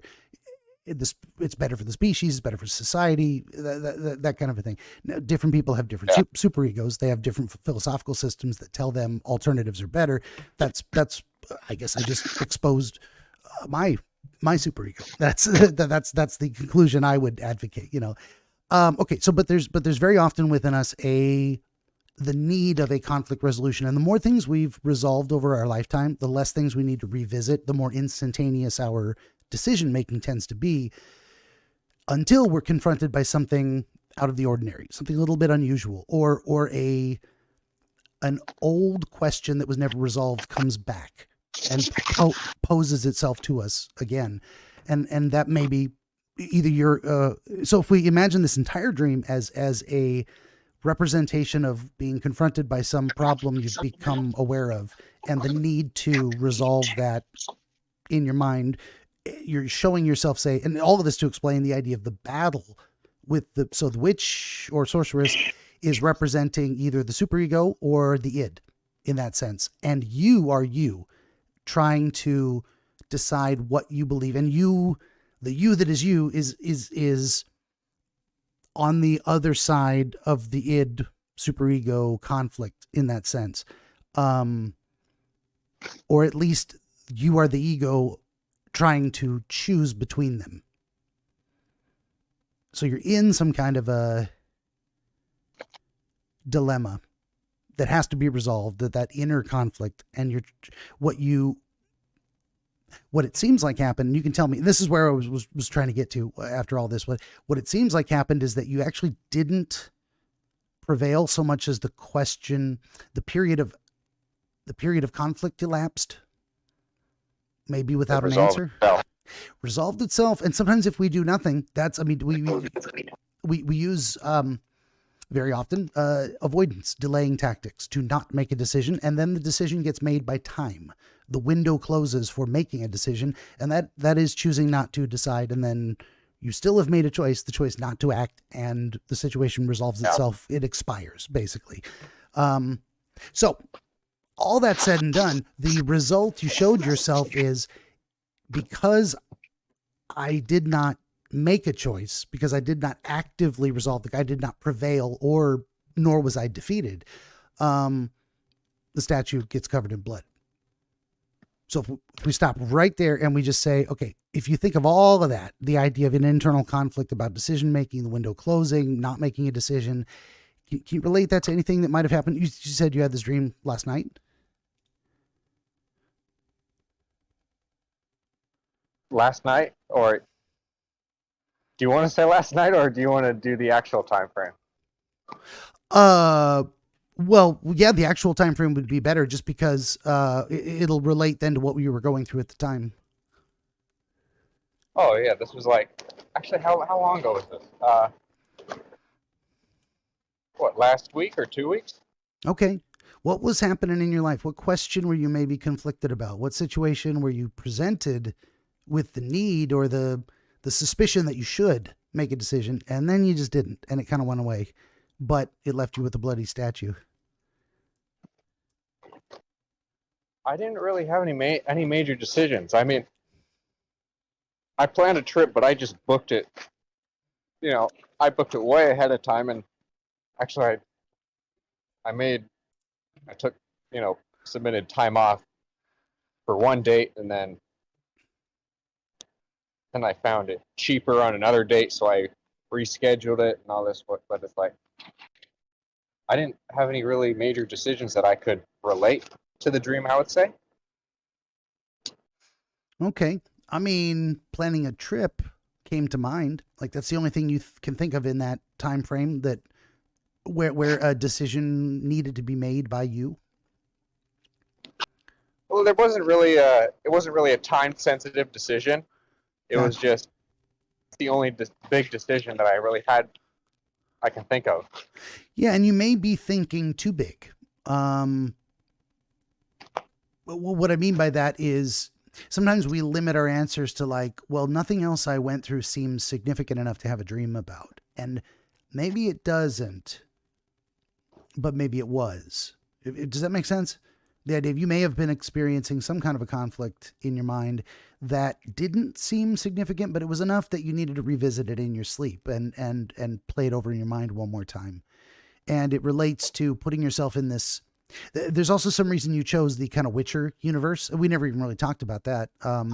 There's like a kind of a gritty realism to that universe in a way that is more like Tolkien and less like some of the other fluff fantasy ones where it's kind of lighthearted. Yeah. Does that make sense? Racism and shit. They got different species. Well, yeah.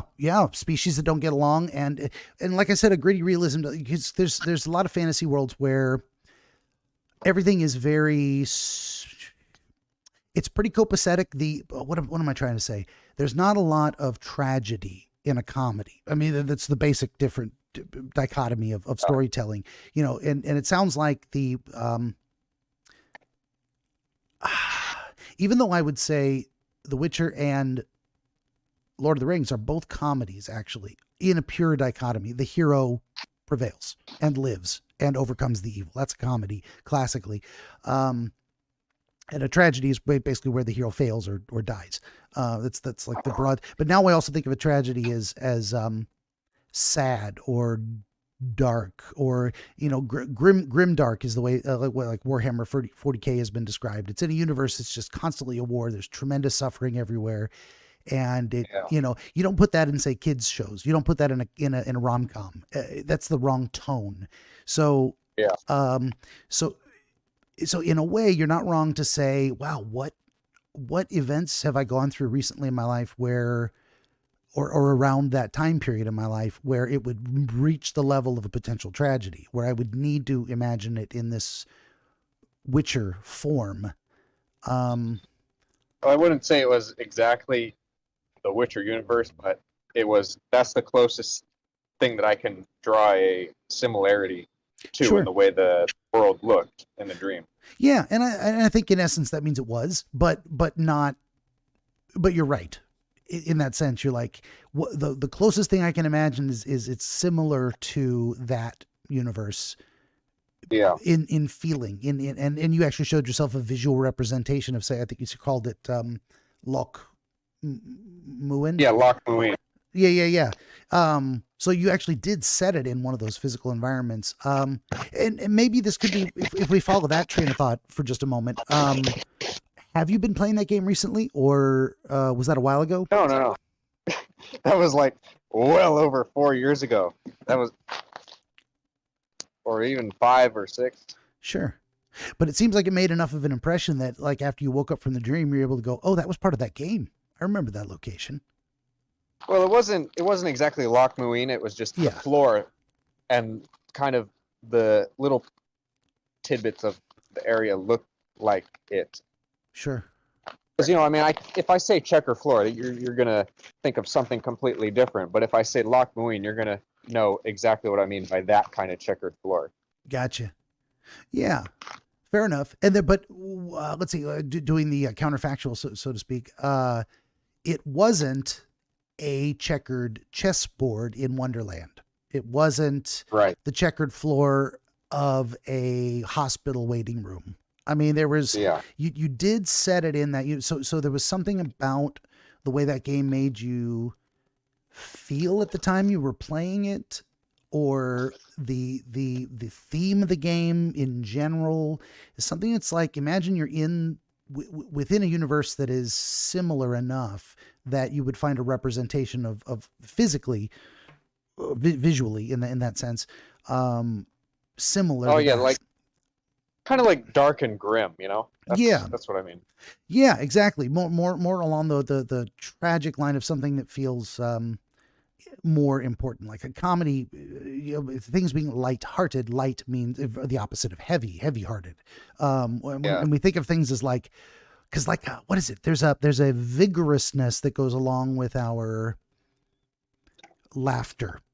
It's energizing, and things that are, and so it makes us light-hearted. We feel we're, the idea of happily skipping through a field of flowers because we are elated or free of things that drag us down. We have these, and then the opposite being, things that are heavy-hearted. I mean, because feeling sad, depressed, losing hope, these things steal our energy. They make our body feel heavy. They make us feel tied, weighted, the gravity of the situation, they say. It's because we feel, that lack of energy, that lack of lightness of heart and spirit. Okay, I'm rambling on that too now. So there's something, it's and it's hard to say. So it might even be related to something from 4 years ago, something you were experiencing at that time that has resurfaced in recent days. And so you have an association with the game because that's what your major recreation was during the time you were going through that other thing, or you're comparing something recent to that experience. There was, not the exact same issue, but something of similar importance that may be confronting you. When I was playing Witcher 2, I was an unemployed teen, and then okay. So I don't know. I don't know. Sure. But I mean, it was probably actually, even though it was probably the best one I've played, it wasn't really something I could draw a similarity to this dream. Start that sentence over again. Although it wasn't the best. Even though it was the best game I played of the series, I couldn't draw any similarities to the dream, I would say. I did hear that too. Actually, that's why when I think we talked off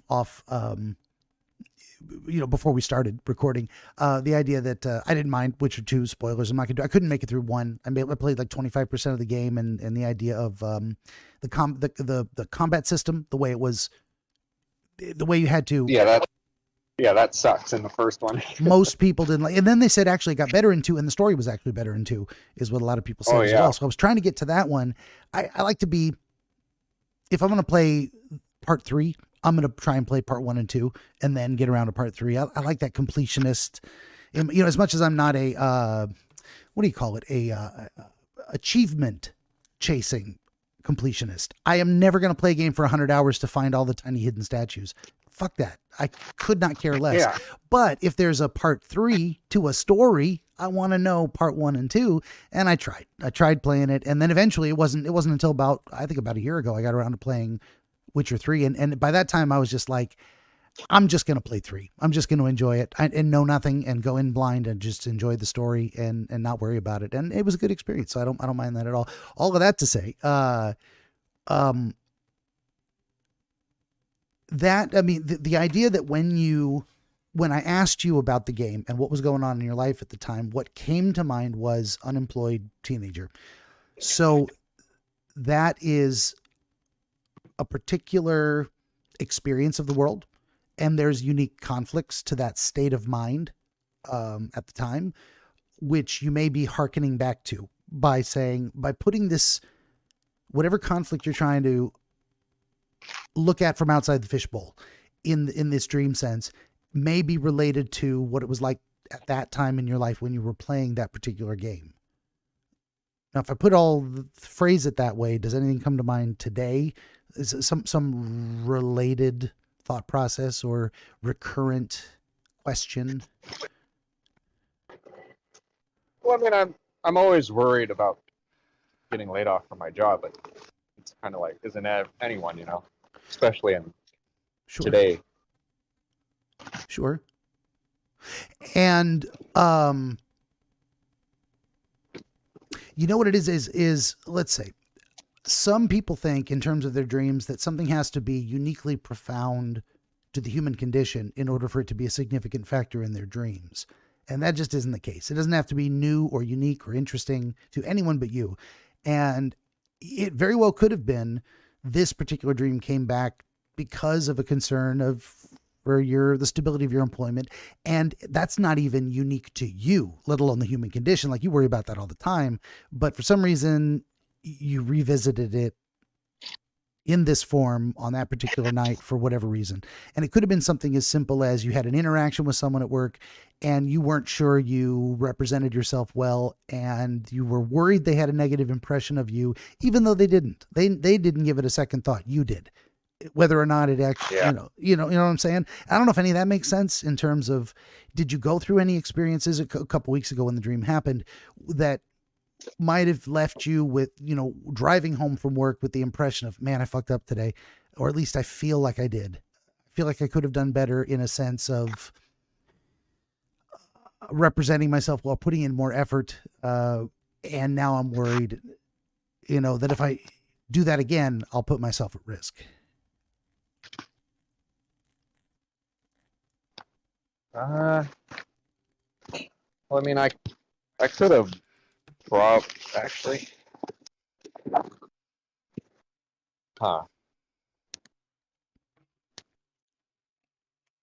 I just do my bare minimum because, the more I do, the more they expect of me, right? But fair enough. Yeah.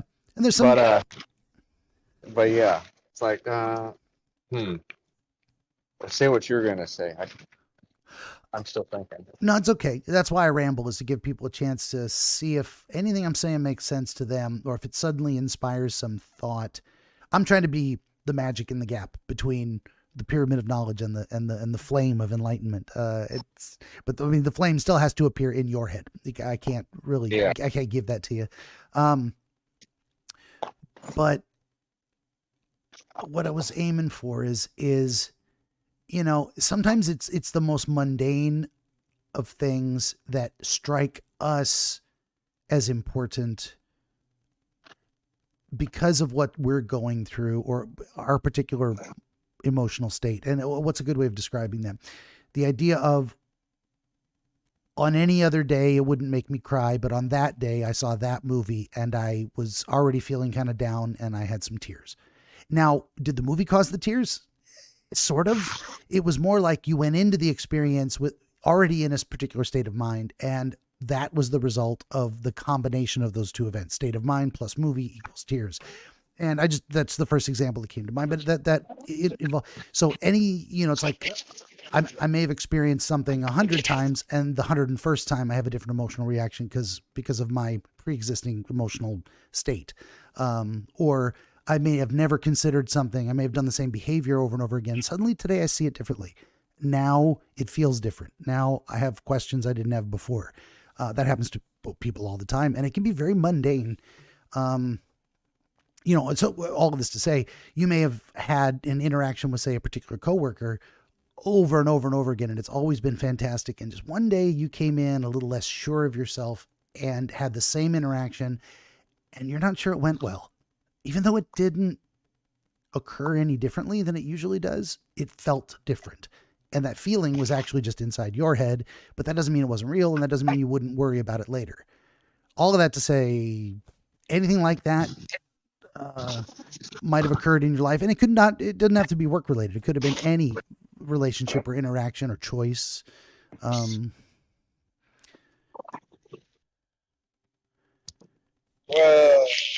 I mean, it could either be that I'm trying to avoid a specific supervisor, trying to be less close to him because he gets on my nerves. But or the fact that I'm trying to help a family friend find a job. Okay. Now that's an interesting thing to analyze, the idea of, okay, so what you have a unique problem in the idea of trying to help someone else find work.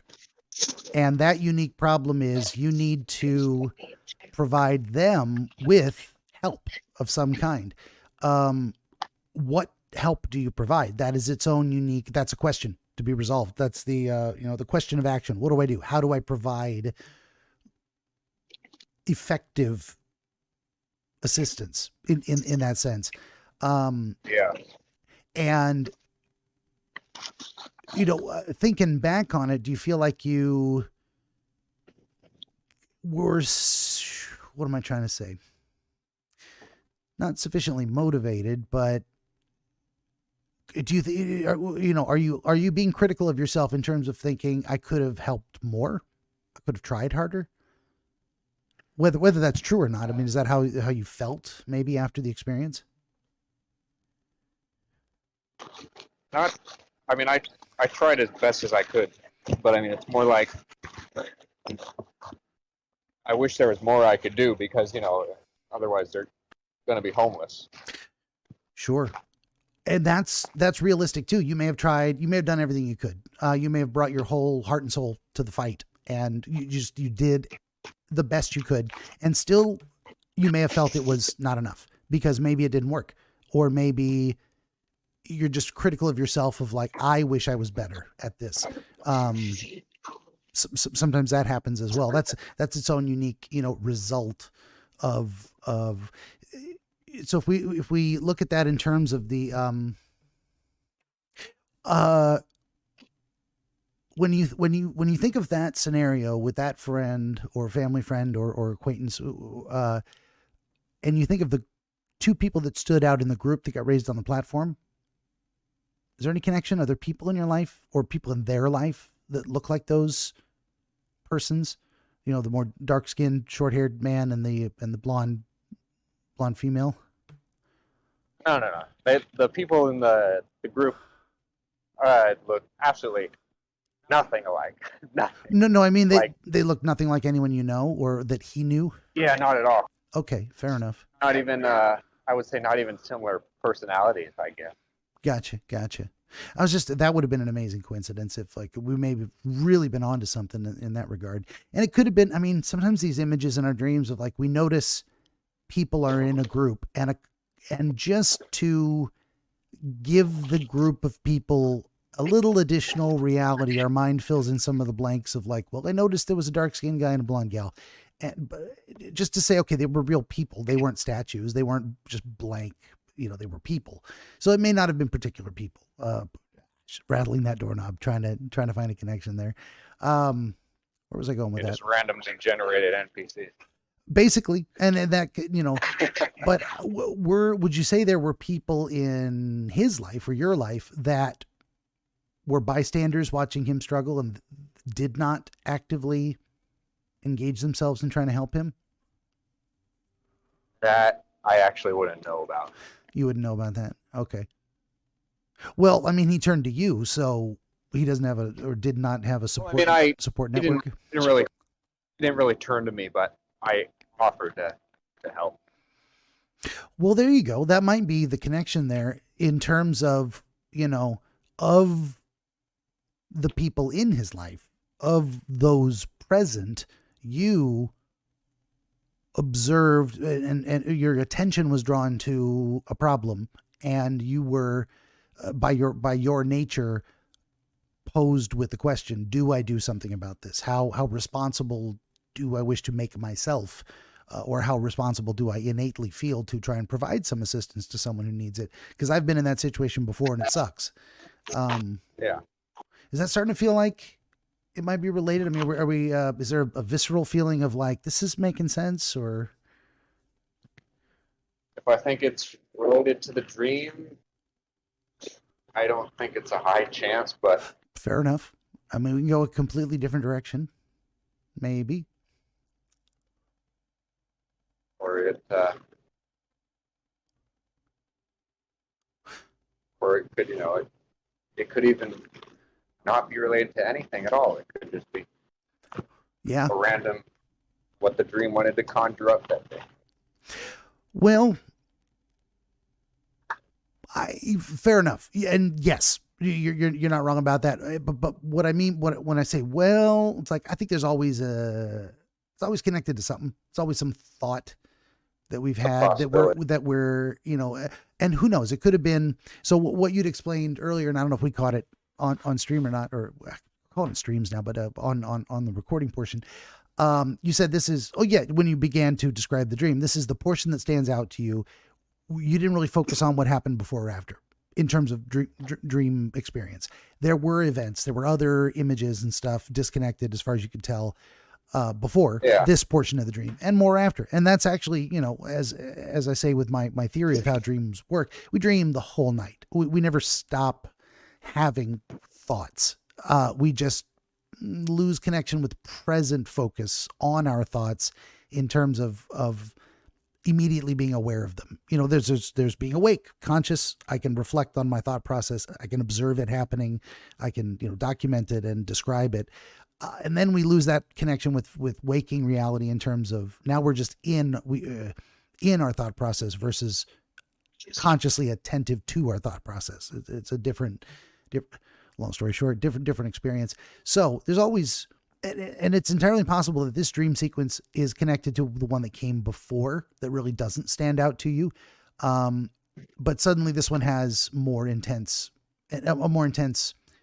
feeling of significance than the other one. And that's why you remembered this one. This one seems more relevant to something. Well, it was the most significant, so I remembered it. But, and the one closest to when I woke up. But the other part, I just couldn't remember them because by the time I decided to even write down notes and, too much time had passed and I forgot. Sure. Yeah. And we might, one thing I would never want to do is pass the buck in terms of saying, well, if only you'd remembered more, I could have given you a better answer. I think it's always my failure to connect it to something or make the proper suggestions.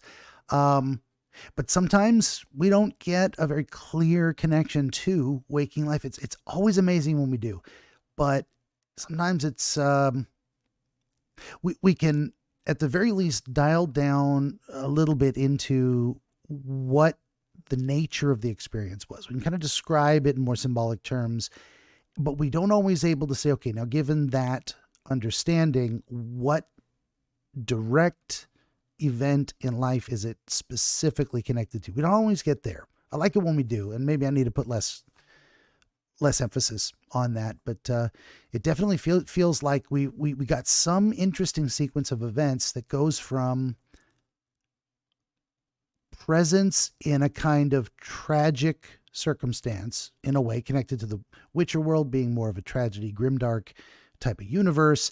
So this is not a lighthearted scenario. This is something of serious importance where there's consequences on the line, and the consequences could be very bad, rather than like it was lighthearted. That's the opposite comparison.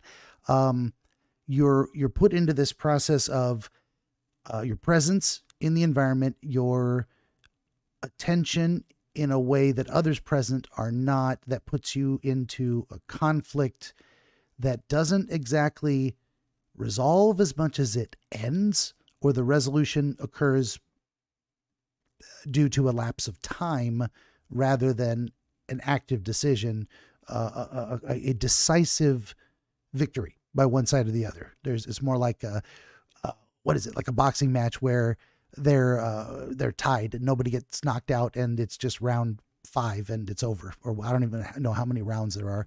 And then the judges are like, split decision, nobody wins.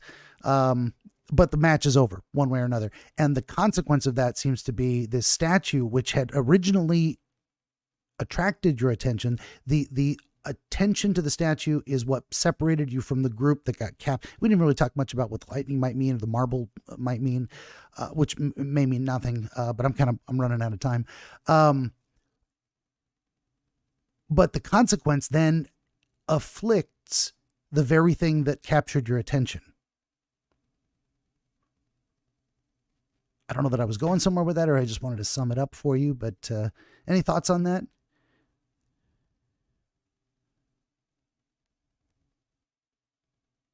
Not really. Fair enough. That's okay. Go ahead. Not that you're wrong. But no, I don't have any further things to add to it. No, that's fine. And sometimes that is, honestly, the best thing we can do is just, what am I trying to say? Just better explain the experience, even if we can't nail down why is it this statue that both draws your attention and the thing that suffers the consequence of the conflict. Because you didn't get hurt. The people on the statue, or the people on the marble platform didn't suffer for their experience. They were just separated, imprisoned, held hostage, who knows, set aside from the combat. The building wasn't destroyed, the world didn't end. But the thing that attracted your attention and separated you from the herd in the first place, the magical focus. Anyway, the thing that attracted your attention is the very thing which suffers the consequence of the results of the fight. That may be as far as we can go. And you'll have to meditate on it moving forward. Like, what is the thing that got my attention that ended up covered in blood because the fight ended without a conclusive decision, one way or the other? There's something in there that might be uniquely relevant to you. And it could be as, what am I trying to say? It could be as meta level as saying, I've noticed a pattern within myself that I don't tend to make the decisions I should or could. I tend to avoid making decisions. And the way I conceive of that in my head is that it's not good, that maybe I shouldn't be like that, that look, this statue gets covered in blood. And that's just the representation of that. I mean, why blood? Why not oil? Why didn't the statue melt? Why blood specifically? I don't know if you have any thoughts on that, like what blood might represent. Why the statue was brass and not concrete, not iron, not gold. Brass. It could have been brass. I mean, it was just, the color was bronze. So, I mean, Oh, bronze. Okay, yeah. I thought you said brass. Maybe bronze is fine. Bronze is it's a nice statue material, but specifically wasn't a marble statue. It wasn't like I said, made of concrete. It wasn't made of wood. It wasn't a carved wooden totem pole. Right. I mean, it was a statue, and it was specifically a statue of a woman. So there's maybe something connected to the feminine in general, female essence, or female vulnerability. Something you would imagine is worth protecting. Statues are usually they're artistic representations, but also what you choose to make them out of and the form you choose to give them. It wasn't like in Portland we have this bill. I don't like a billboard. It's a welcome to Oregon sign or whatever, a welcome to Portland sign, that kind of thing. And it's got a deer on it. Now, why a deer? I don't know. We used to have a lot of deer around here, probably. And it's a very Pacific Northwest rainforest type of animal. Deer. Yeah, why not? That's of course this. Yeah. And actually, if you go outside the city limits, there's a bunch of deer out in the woods. So it's a very normal thing you would see here. So anyway, the subject matter of a statue or a piece of public art. So there's something about it being, made of bronze and of a female in a particularly, say, neutral pose, and nothing that remarkable about her. I don't know if I was going somewhere with all that. I think we may have gotten down to the end of the most we can do is kind of describe. It seems like this kind of a scenario, like this kind of a decision making dilemma unresolved by making a decision and then observing some kind of unpleasant consequence. Like you wouldn't describe the statue, you the way you said it was gave you a sense of dread. So it wasn't a positive thing. Yeah, well, I mean, it was neutral when it was just there, but when it covered in blood, dread. Yeah. And that could be as far as we go. Sometimes and then again, you may have another dream that helps you understand this better. You may be reflecting on this later in the day and something occurs to you. You might come to a decision in your mind and put it out of your mind and never think of it again. And it's just that easy to resolve. What am I trying to say? But long story short, what it seems like is the best we can do is to say it seems indicative of a certain type of experience. And you imagining that that's not a good resolution to that particular kind of experience. Like, that you might want to be someone who, and we talked about your clothing being mismatched. This opponent force seemed of a higher quality, class, or value than yourself, and you were not bringing your best self, not your best dressed version of yourself, say, to this fight, to resolving the question. So moving forward, what could you do? You could attempt to be the kind of person who brings more of yourself or the best version of yourself to actively making decisions in a way that maybe you haven't in the past. If that seems like something that might benefit you in general. Because it seems like in your mind, the alternative is the sense of dread and the bloody statue is like, this was not a good outcome. Was it a good outcome?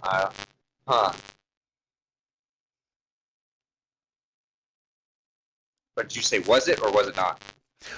Oh, I guess I was leaving it open-ended in terms of like just making the suggestion that if we conceptualize this as you reflecting on a habit, perhaps, of not being more proactive in resolving certain, I don't want to say conflicts, but taking actions when a question of action is posed in your own mind.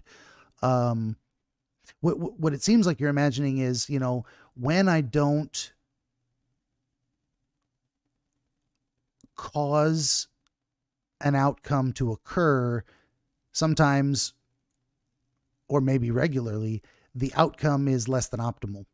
And I would have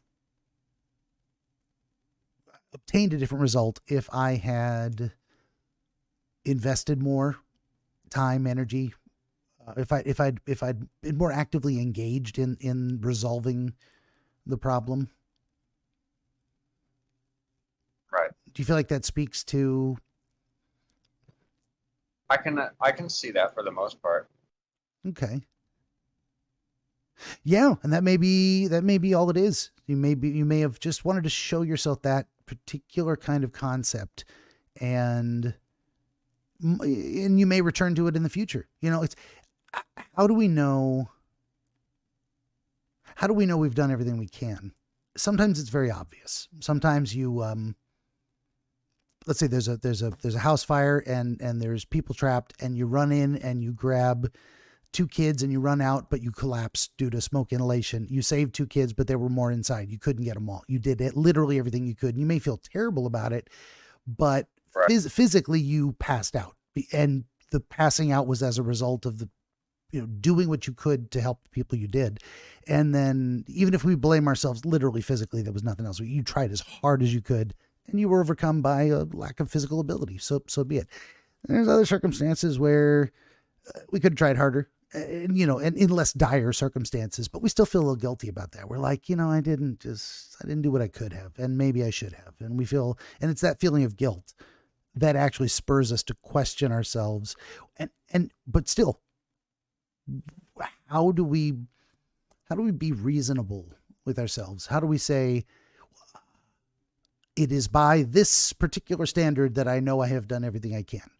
That's a tough question sometimes. And I think a lot of us struggle with that kind of a thing. For me, I've put on some weight over the last year, or the past 3 years. I'm probably heavier than I've been in my entire life. I know I could be more physically active, and I know I'm going to have to. I've kind of been putting it off, So I'm not bringing my best effort to being as healthy as I could. So that's been on my mind a lot lately. I bet I've dreamed about it, and I just don't know it. It's any unresolved question or concern in our mind can come back in dreams in that kind of a way, and give us a little scenario to say, this is what it looks like. This is what the problem is. This is what you're thinking about. And it sounds like that might have been what happened to you. Yeah, it could have been. Fair enough.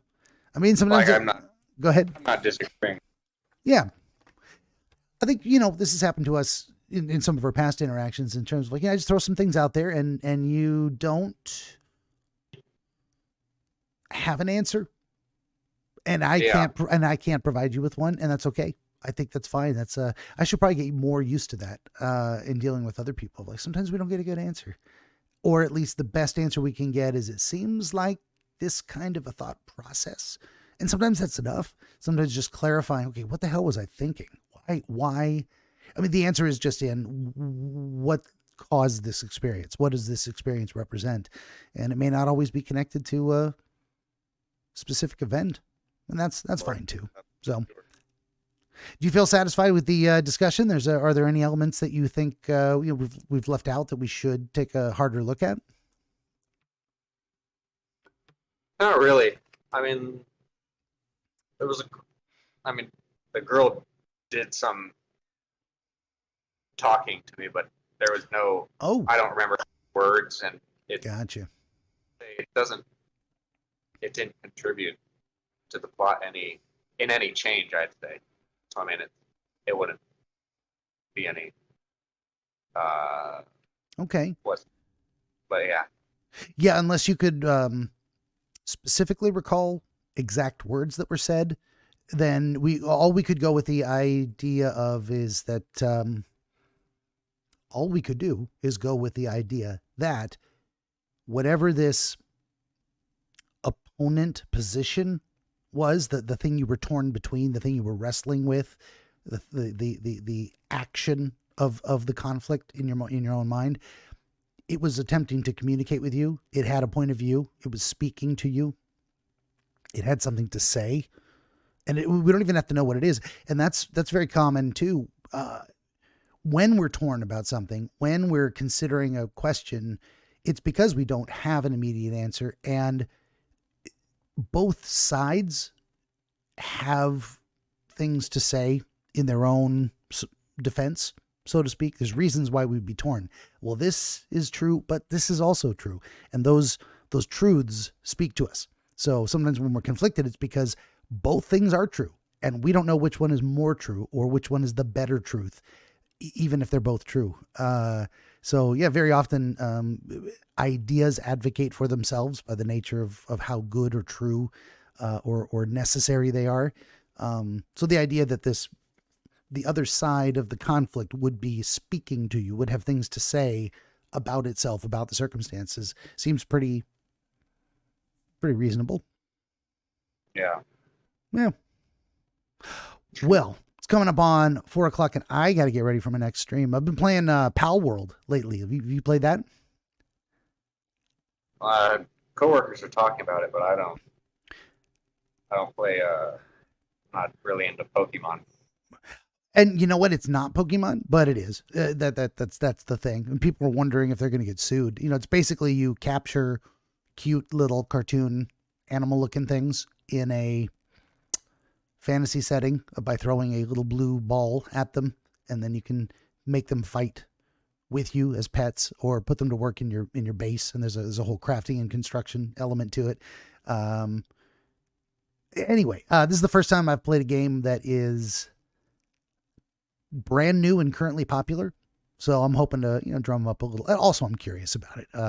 But I'm also hoping that'll, drum up a few subscribers. So why not? This is partly satisfying my own desire to like, okay, that looks cool. Let's check it out. And then partly, I hope this is a good business decision. But I was just going to ask if you'd heard or seen anything about it. It's actually pretty cool. I kind of dig it. For what it's worth, I'm not sick of it, and I haven't decided to rage quit yet. So we'll see. Anyway, I was just going to mention that to you because that's what I'm doing lately. But that's also why I got to go. So I should quit talking so much. Well, as usual, Lewis, thanks for sharing your dream with me and with everybody. And feel free to reach out. We probably won't. We'll give it a few episodes in between the next one, but please keep telling me your dreams, and we'll work on writing that book someday. Like always, for sure. The viewer can make up their own conclusion about anyone's dream. Absolutely. And, I never tell people to do this, but leave a comment below if you have a different impression, if you have questions you think I should have asked. Like I said at the very beginning, I'm always looking to improve this process, and I don't know. I have no idea what I'm doing. I don't know what I'm doing, and I don't know how I do it. And so I'm still trying to figure that out. And, hopefully when I get a better idea of what I am doing and how it works, then I can make it better. But we'll see, work in progress. I got another, 20 years before I become a real wizard. And then we'll see if I figured it out by then. Anyway. Okay. So everybody out there, I'll just say, would you kindly like, share, subscribe, tell your friends? Always need more viewers, volunteer dreamers, etc. 17 currently available works of historical dream literature. The most recent, The Fabric of Dreams by Catherine Taylor Craig, book 17 of the ABC series, available at benjaminthe.dreamwizard.com. Also MP3 versions of this very podcast that you can, download and take with you to the gym and whatnot. Although everywhere's got Wi-Fi lately. So does anyone download anything anymore? You can download them and save them. You can make your own collection of my podcasts, but they're also available on my website. And, head on over to benjaminthe.dreamwizard.locals.com. Trying to build a community there. It's attached to my Rumble account, free to join. And you can, interact with me, and hopefully that'll be a great place to get in contact with folks to be guests on the show. That's it. That's the shilling. And Lewis, thanks for reaching out again. It was good to talk to you. As always, good night, America. Indeed. And everybody out there, thanks for listening.